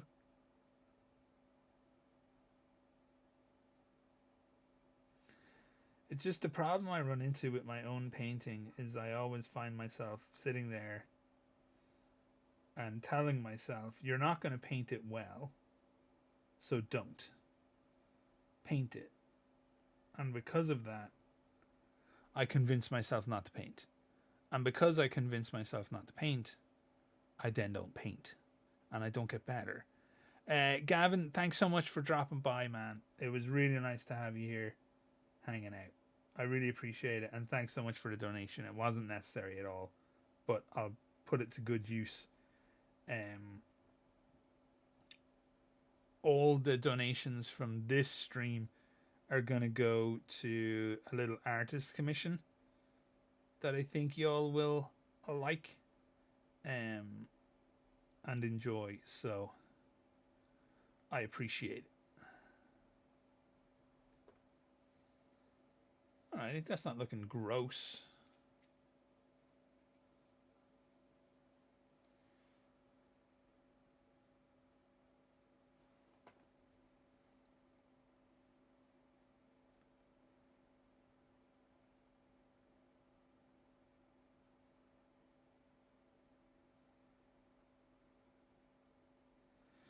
One thing I got to do this week actually is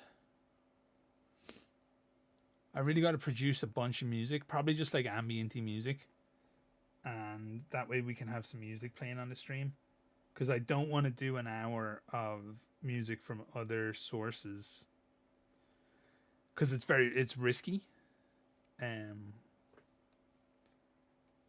to do that, because suddenly they change the company that they're licensing through and then you're boned, because the new guys just have no idea what they're doing and just mass claim a bunch of shit.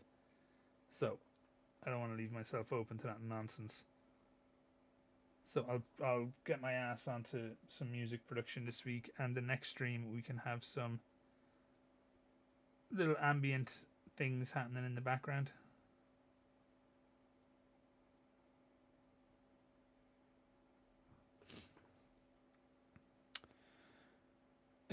Between Dread Commandos and the Sultanate's Assassins, who do you think would win? For me, it's the Sultanates.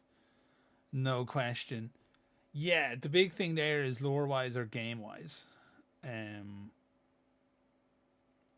So, I feel lore-wise...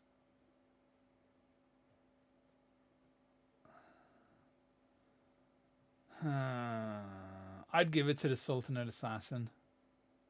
Depending. Loadout is really important for the Sultanate Assassin, and it's not for the Death Commando. at all. You know, the Death Commando can just kill you. The Assassin can probably be the most terrifying thing you've ever seen, depending on what it's armed with. So, I feel like I want to say the Assassin, though, broadly speaking.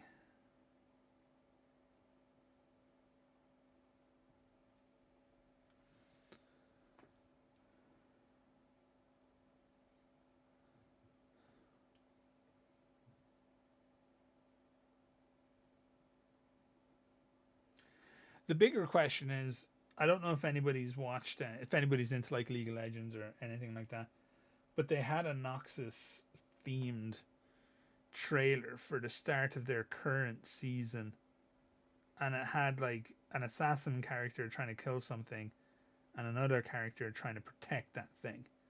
And the real question is, could an assassin stop a death commando from killing if it was like assigned as a protectorate? Could it keep the target alive? That's more interesting, I think. All right, Evil Bread, thank you so much for dropping by. It was so cool to just sit around and chat with you.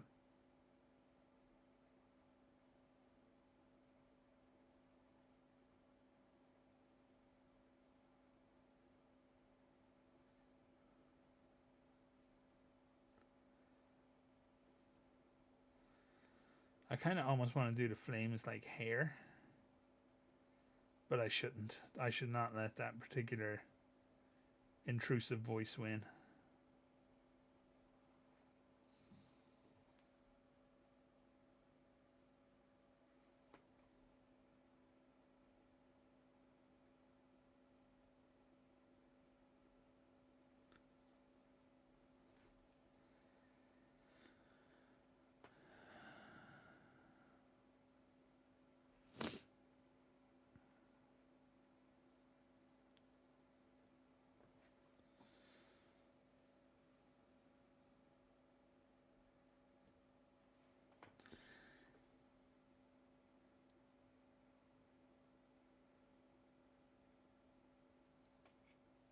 It really depends on even little things like assassins are pretty smart. It's pretty easy to imagine them having things in place like Nightingale floors and that kind of element if they're on a protection job. So you might not hear, but they're going to be aware, obviously, that the death commandos exist and what they're capable of, and they'll probably have some kind of counters defensively. Like, death commandos can't fucking float, right? So a bunch of sand on the floor and you're going to see where it's going.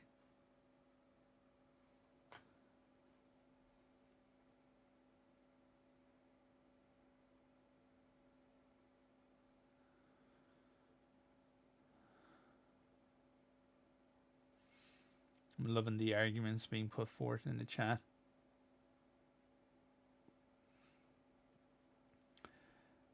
So, a Death Commando team sub-faction, Mr. Cookie, I think you'd be looking at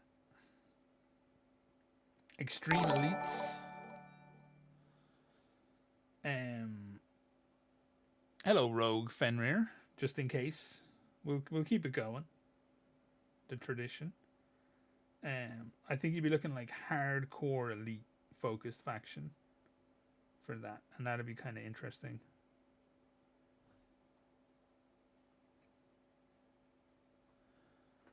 Okay, the yellow's not actually that yellow. Like, it's not as yellow in real life as it's looking on that camera.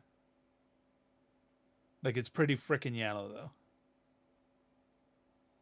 And it covered super well for a yellow.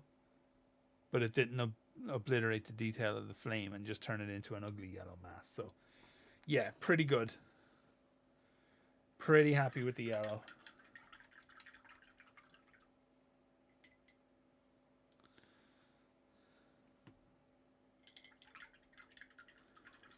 Am I involved with the official Trench Crusade team in any way? Other than romantically, no. I mean, no, that's not true. I talk to the devs quite a bit and to the team quite a bit, and I did the official trailers for the Kickstarter, and little ideas of my lore and stuff, I guess, have kind of filtered their way in and things like that. But like, I don't work for them or anything like that. We're just, I'm just friendly with them because I like the thing that they do, and they like.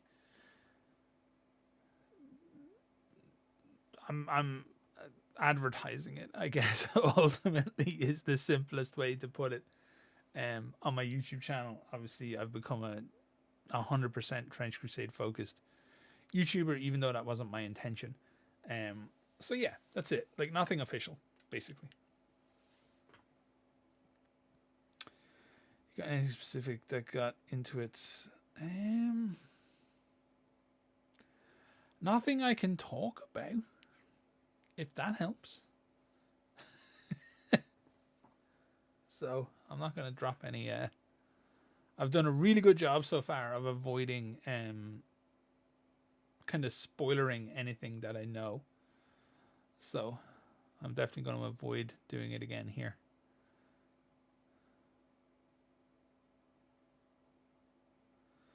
So yeah, that's the killer, Dark, is the sub-factions need uniqueness.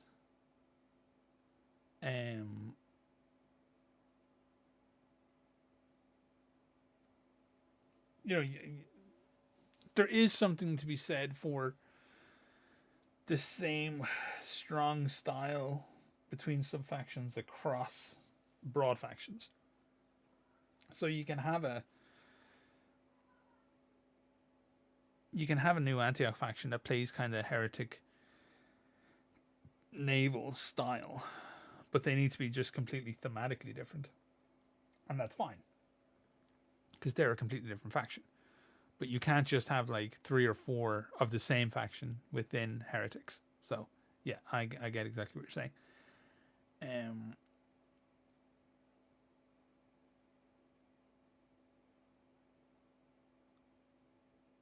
Deutscher Hamster, that's a hilarious name.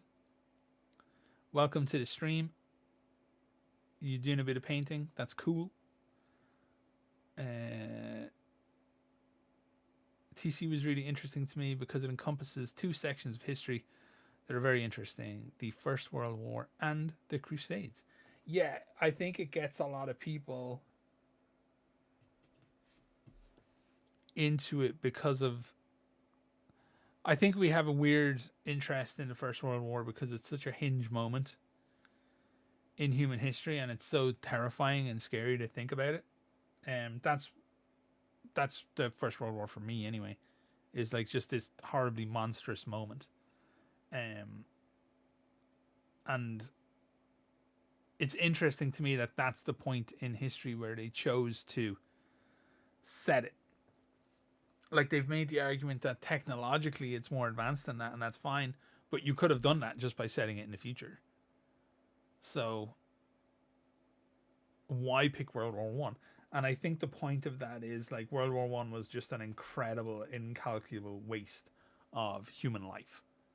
And I would imagine they very specifically picked that point, or Mike very specifically, because, he was the one who made that decision, picked that point in human history probably for that reason. It's just, none of this needs to happen. It was all just a horrible accident. And now it is what it is. It's just a horrible waste of human life. How did Trench Crusade hook you so hard because of the Nazi team when there's no Nazi team in Trench Crusade?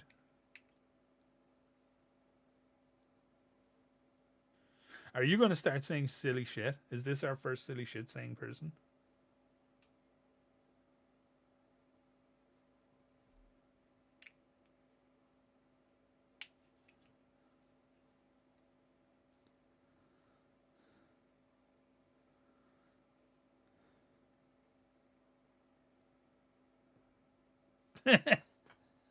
Sorry, Deutscher. I'm just on watch for silliness. Where's my water? Here it is.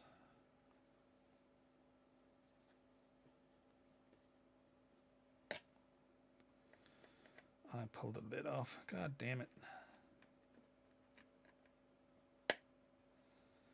Alrighty.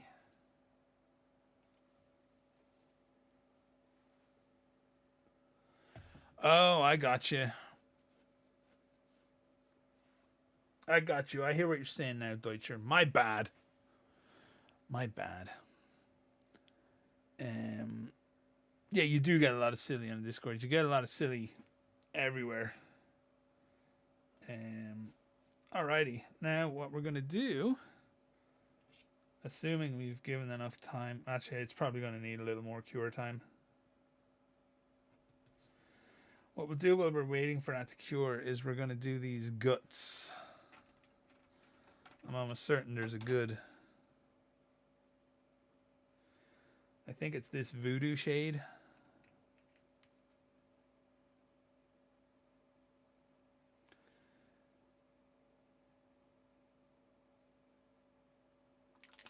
I wish they would just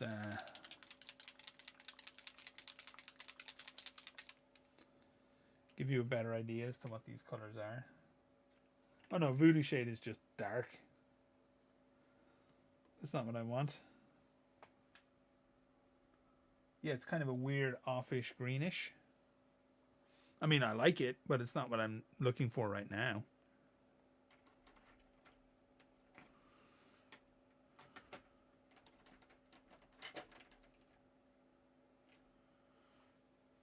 Blood Moon Red. This is what I'm looking for, and this has the name of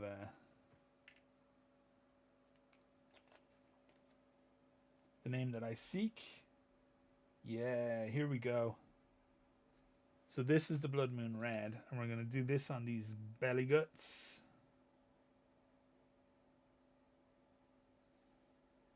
Oh, hells yeah.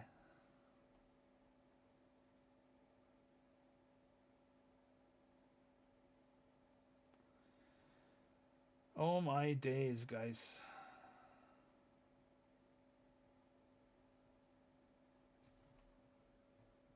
Look at that. That's some guts right there.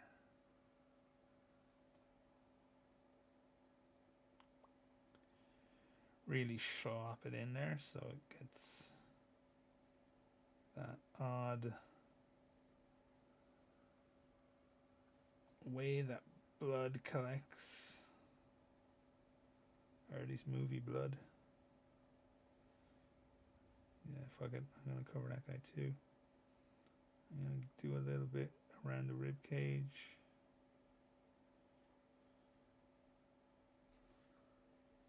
Oh man, that's a winner. That is... Where is it? This is called Blood Moon Red. It's a speed paint by the Army Painter that came in the new John Blanche. That's been the most instantly impressive color so far.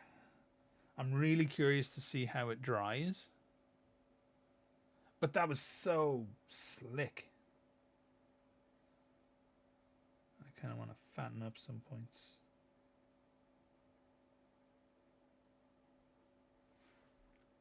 Yeah, fuck, that's a good color.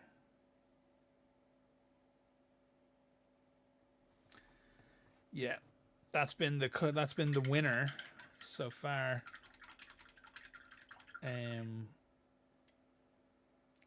Out of this collection of just instantly impressive. In my headcanon, Hitler has just died. He's been trampled by a horse when he was 4. That's just the way it happened.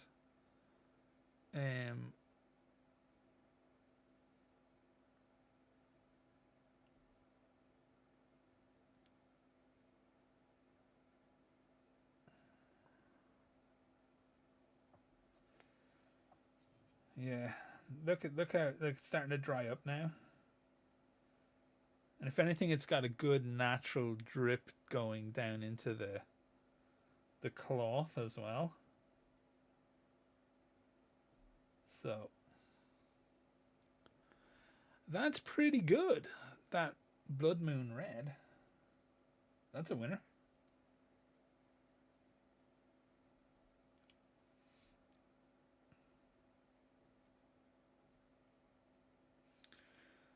fucking dope.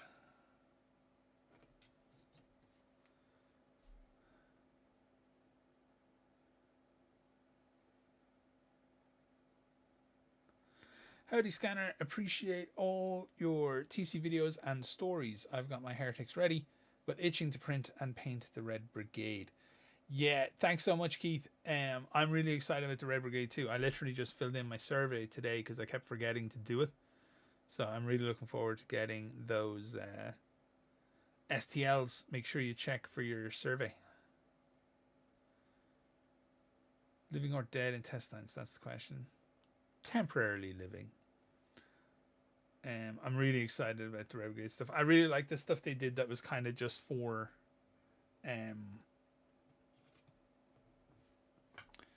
you know, they did some interesting stuff that would work more for dioramas. And I really thought that shit looked pretty cool. So, alrighty, we're going for the watered down fiery vermilion. Now this could ruin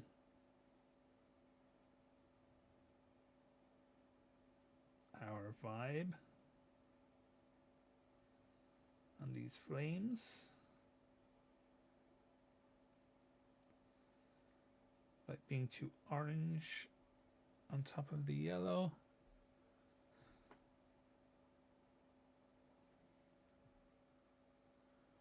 That's the problem with vermilion. It is quite orange.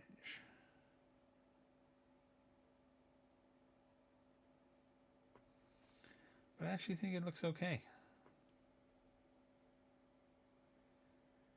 Remember, we're not trying to win Golden Demon here. We're just trying to get this shit on the table.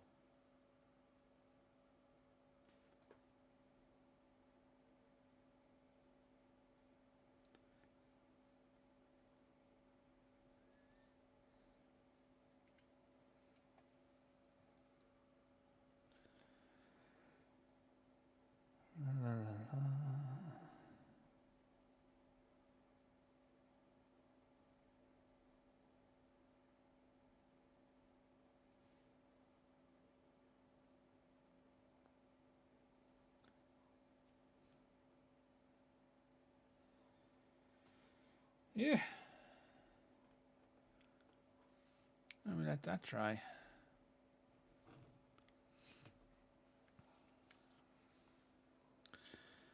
Yeah, I'm really excited for the Red Brigade, partially because they're all armored. I'm not a painter of like, I dislike painting faces because I'm bad at it, ultimately, if I'm honest. And there's not too many exposed faces in there, so that's definitely a good thing.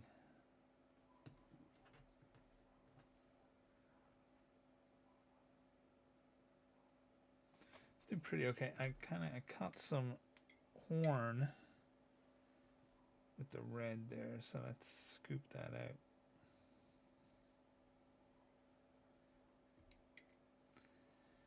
Give it a little washy wash.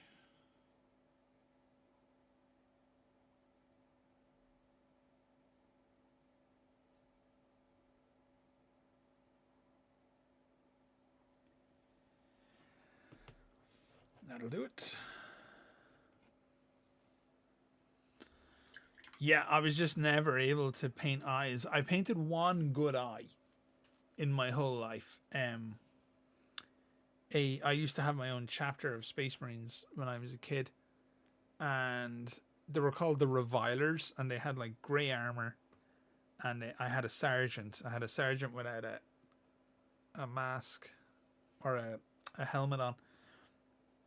And I painted his eye really well. And it was the only eye I ever painted good in my entire fucking life. And ever since then, I've just avoided painting eyes or having anything to do with them. I don't even admit that I myself have eyes. So, alrighty, better mute this. I normally pay attention to my videos and see how well they're doing, but I've been a little distracted. I don't mean to pay attention to the videos and see how well they're doing. I try to be above that as a as a concern, but it's good to know what people like and what people want and what they're interested in. So this is actually doing very nicely.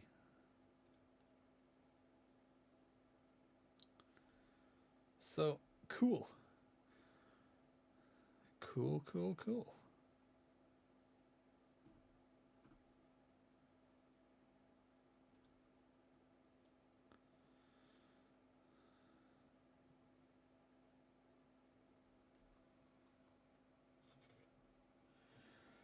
I guess we got to do that tablet. It's really standing out as something that is unpainted on the miniature. So let's do the tablet. But it's got to be a color that comes from this collection, just for the self-imposed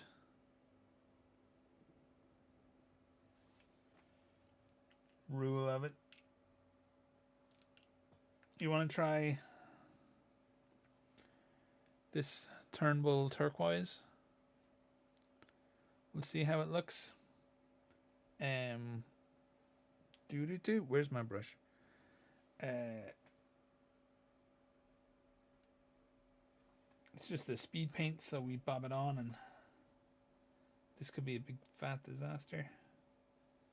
Oh no, turquoise is basically just black. What are they talking about? Turnbull turquoise. That's the weirdest name for black I've ever heard. Of course, I just realized this lad's fingers are wrapped around this thing, so I'm going to have to go back on and do the fucking fingers now. How dare this freak have fingers?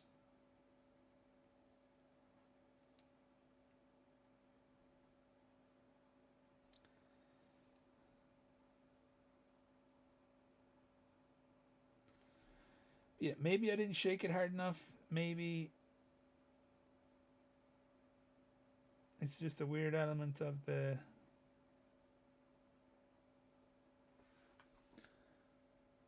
But that, like, the fuck is Turnbull turquoise, basically, is what I'm saying. I mean, it's perfect for this. I like it.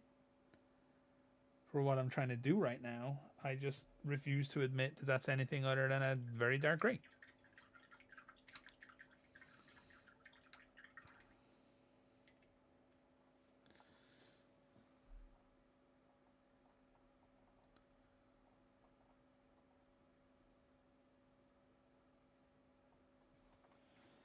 Bring those fingers back up and then take them back down again, because I completely forgot they existed.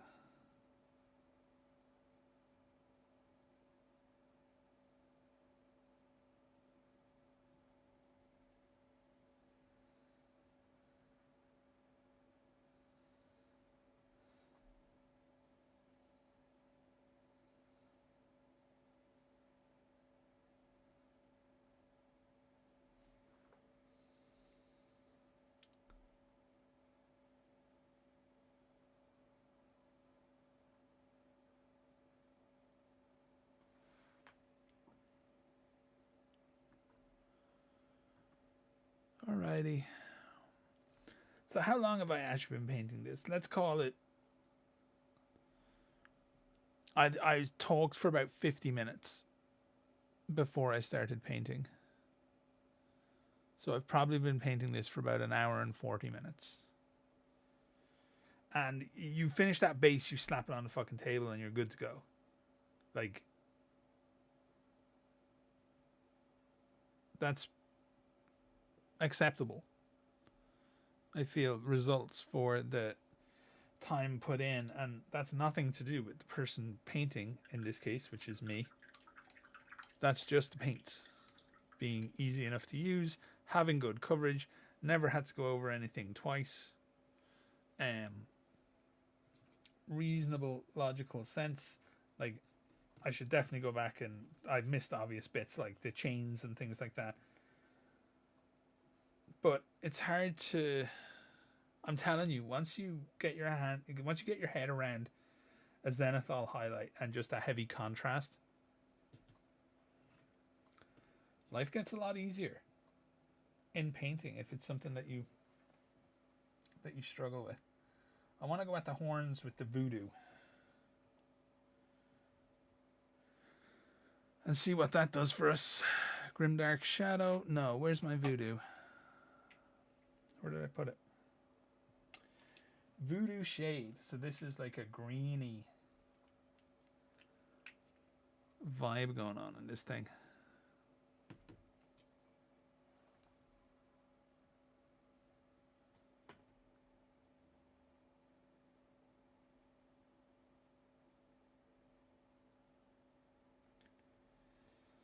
That's pretty sick.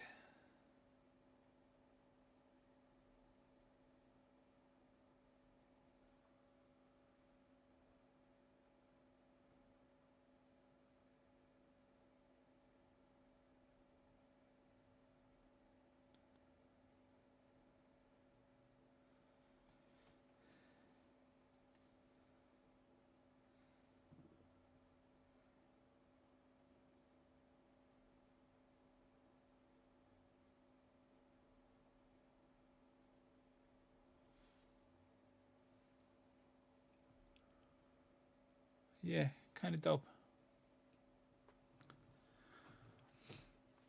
Alrighty.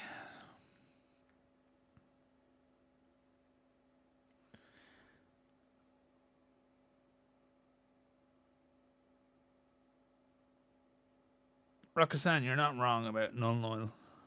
Like, I was talking about it earlier. The marine juice recipe from Sonic Sledgehammer is what I like to use. It's just a very, very, very good wash that you can put all over something. Because one of the things that I struggle with when painting is making the logical connections between the layers. That's like, I just don't feel like the layers always sit well together on my painting, and that final wash, it just does that automatically. It just drags everything in together, puts it in the same tonal space, and just seems to work. So let's grab these chains, get them done.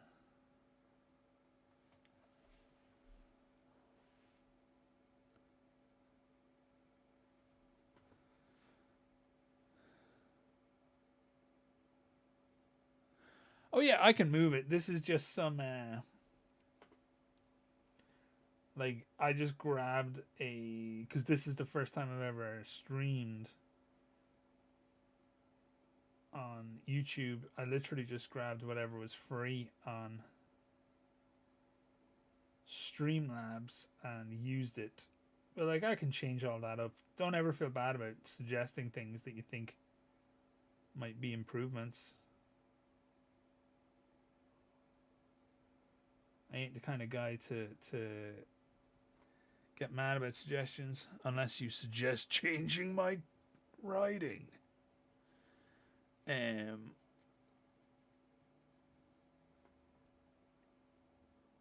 But yeah.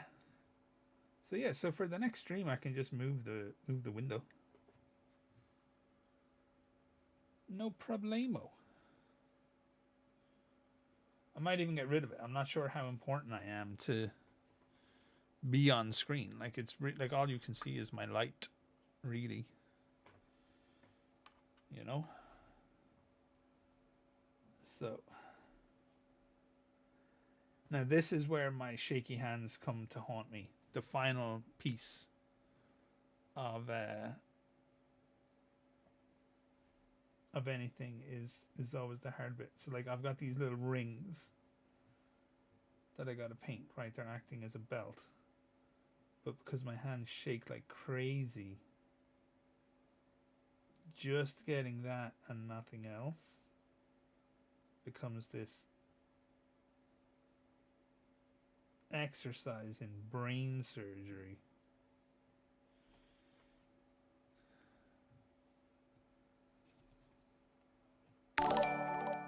Who that?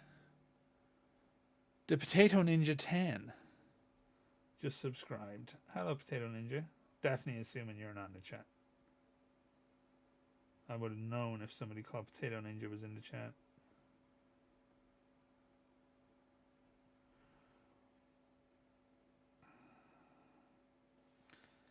And we do the chain on the far side. Okay, I know I shit talked the turquoise, but I actually like the effect of it. Like, it's ultimately, it's drying out nicer than it went on. When it went on, it just looked like black or gray, and I talked some shit about it. But it's better than it first appeared, is what I will say. I will give it the credit for that.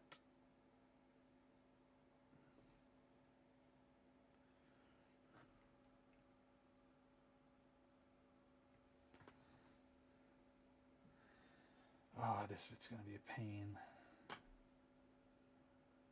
Proper pain. I have to avoid the guts.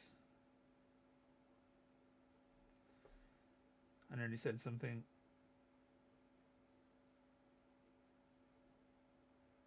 Very rude. But I did not say it because I'm a good guy. Seriously, how do people paint?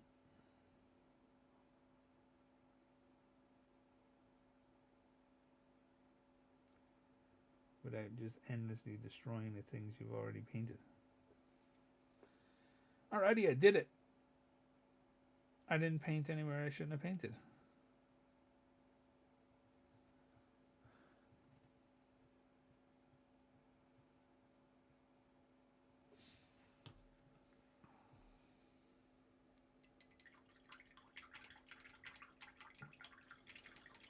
Treaty print model artist suggestions, as in really cool people to get prints from. I would always suggest Mr. Jar.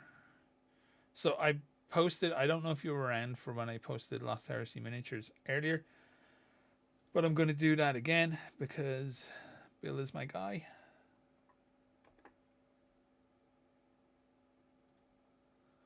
Wait, just make sure I didn't misinterpret your question. Yeah, I don't think I did. I think you're just looking for people who make models.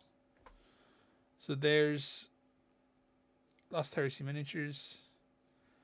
Mr. Jar on Cults 3D. Whom I love, although Cults is like a super slow website.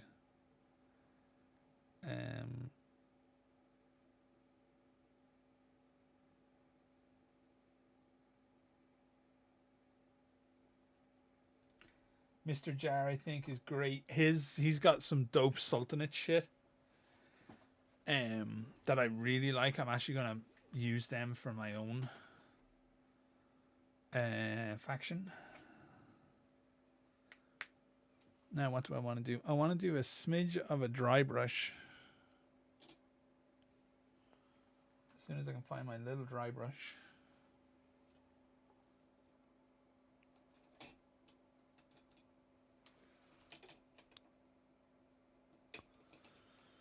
I can't. I'm just going to use. Oh, there it is. By dry brush, I mean my extremely cheap makeup brushes. I just want to dry brush the yellow.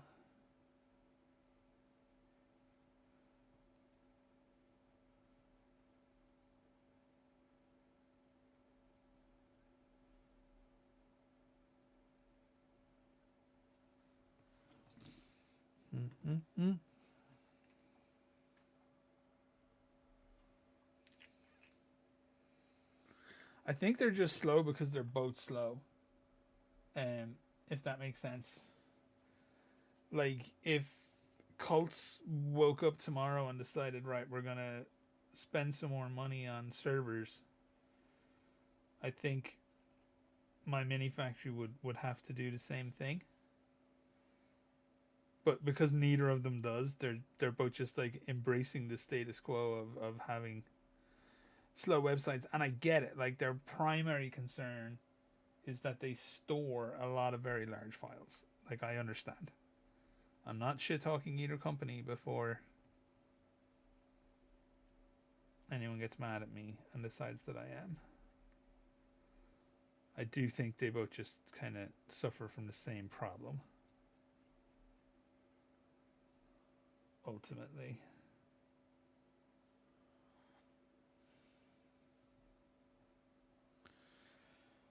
Now, the risky job. Some white. In with the yellow. To really bring it up.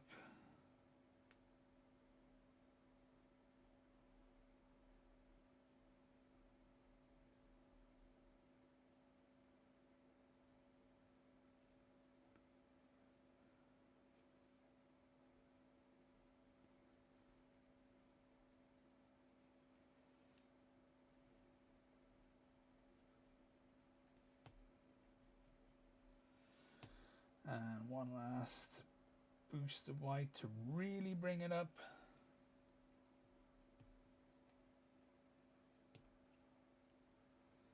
This is slightly heavier. And the dry brush stakes.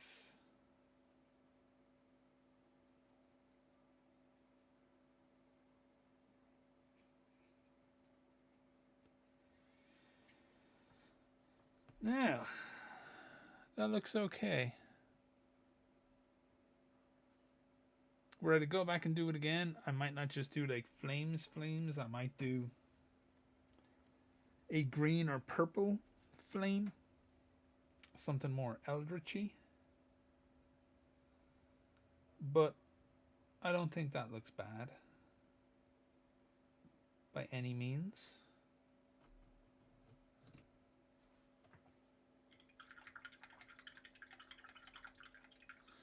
Yeah, I really like Red Makers for a lot of their definitely not 40k stuff. And I like Beastary Miniatures too. I saw somebody mention them. I just like how off the wall a lot of their designs are. For sure. Alrighty.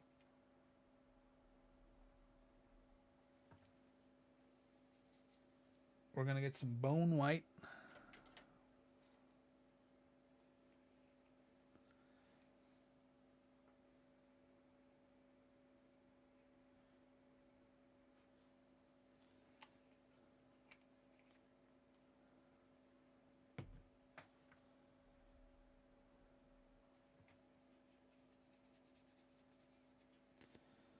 And they've got these raised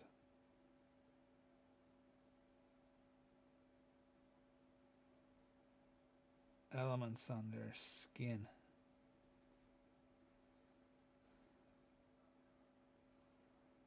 That I really want to bring up and bring out some hand details. A little bit on the top of the face.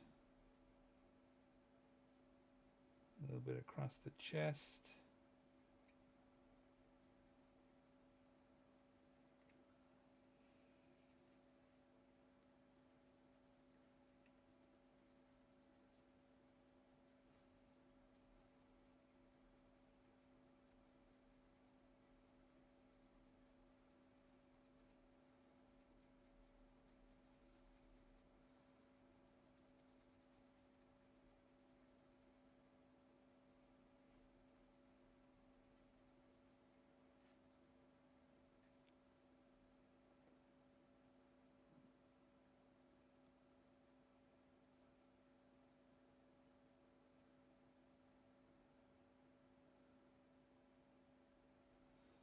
Not bad. I'm actually going to go back with another layer of the voodoo. Because I really like that green tint and how it's separating. I would have just done something with a brown tint. And that's so much better.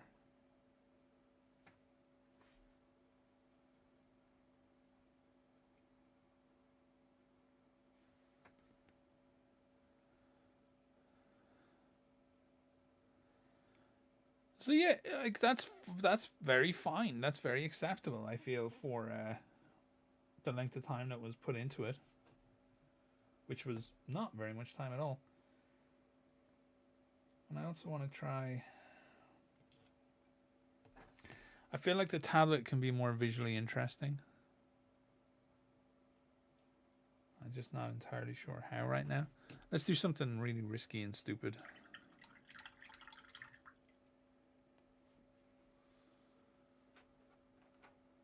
What have we got in the way of...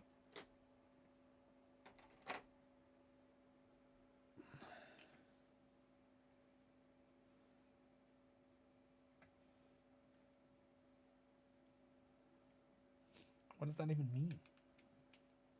Grim Rust?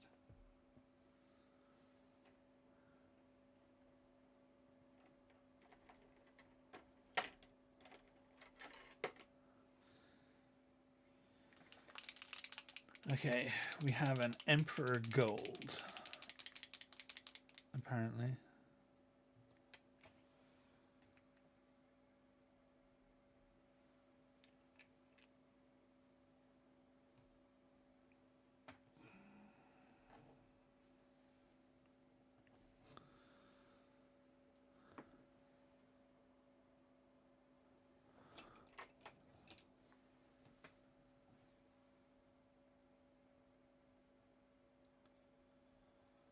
Try a odd thing.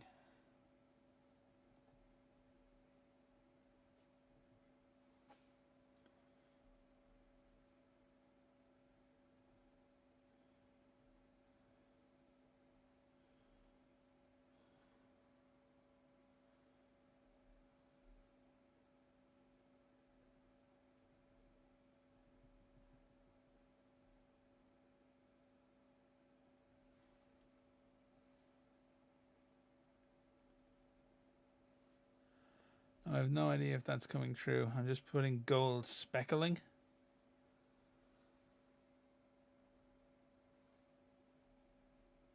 Onto it.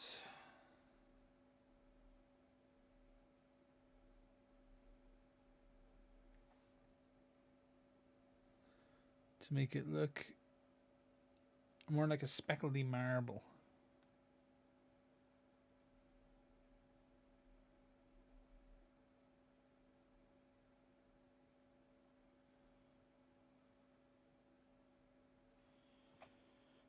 Yeah.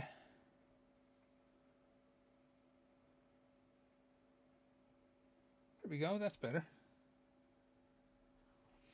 That's definitely more visually interesting. And that was super quick. All said and done, an hour and 40 minutes. I would bring up the pants, I feel. Where I'm adding more to it. Bring up the pants. With some detail in the robes and the folds. And then go from there.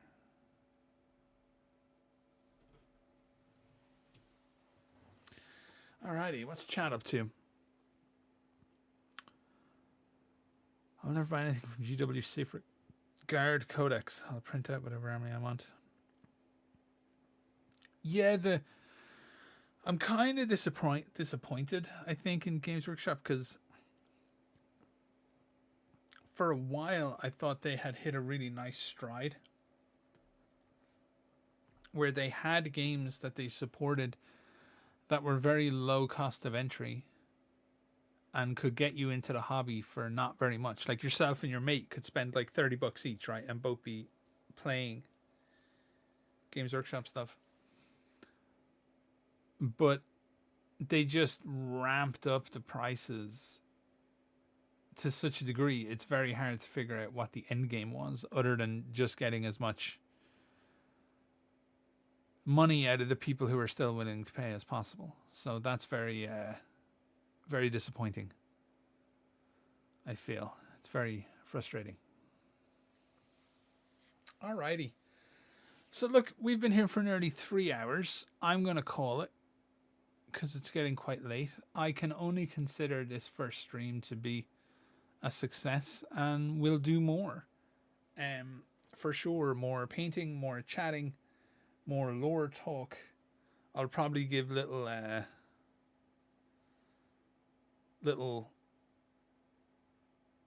kind of sneak peeks of the stuff I'm writing on and the stuff that I'm working on, and sometimes I'll try and get like a special guest in, and stuff like that. But yeah, no, you've really sold me on the Discord.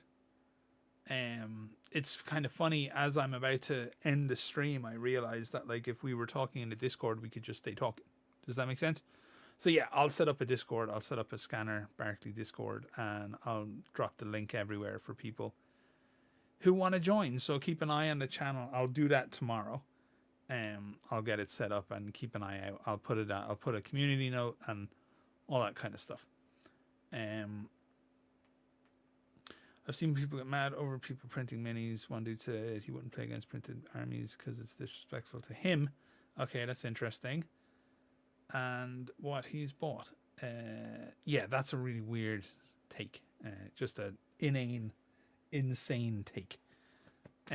Does that mean it's disrespectful of him to play against people who have just been in the hobby longer because they've spent more money? I don't know. Live by the sword, die by the sword. Yeah, so that's it, folks. Thanks so much. I will stream again next week for sure, because I was quite nervous about this, but I had a huge amount of fun. So thank you all so much for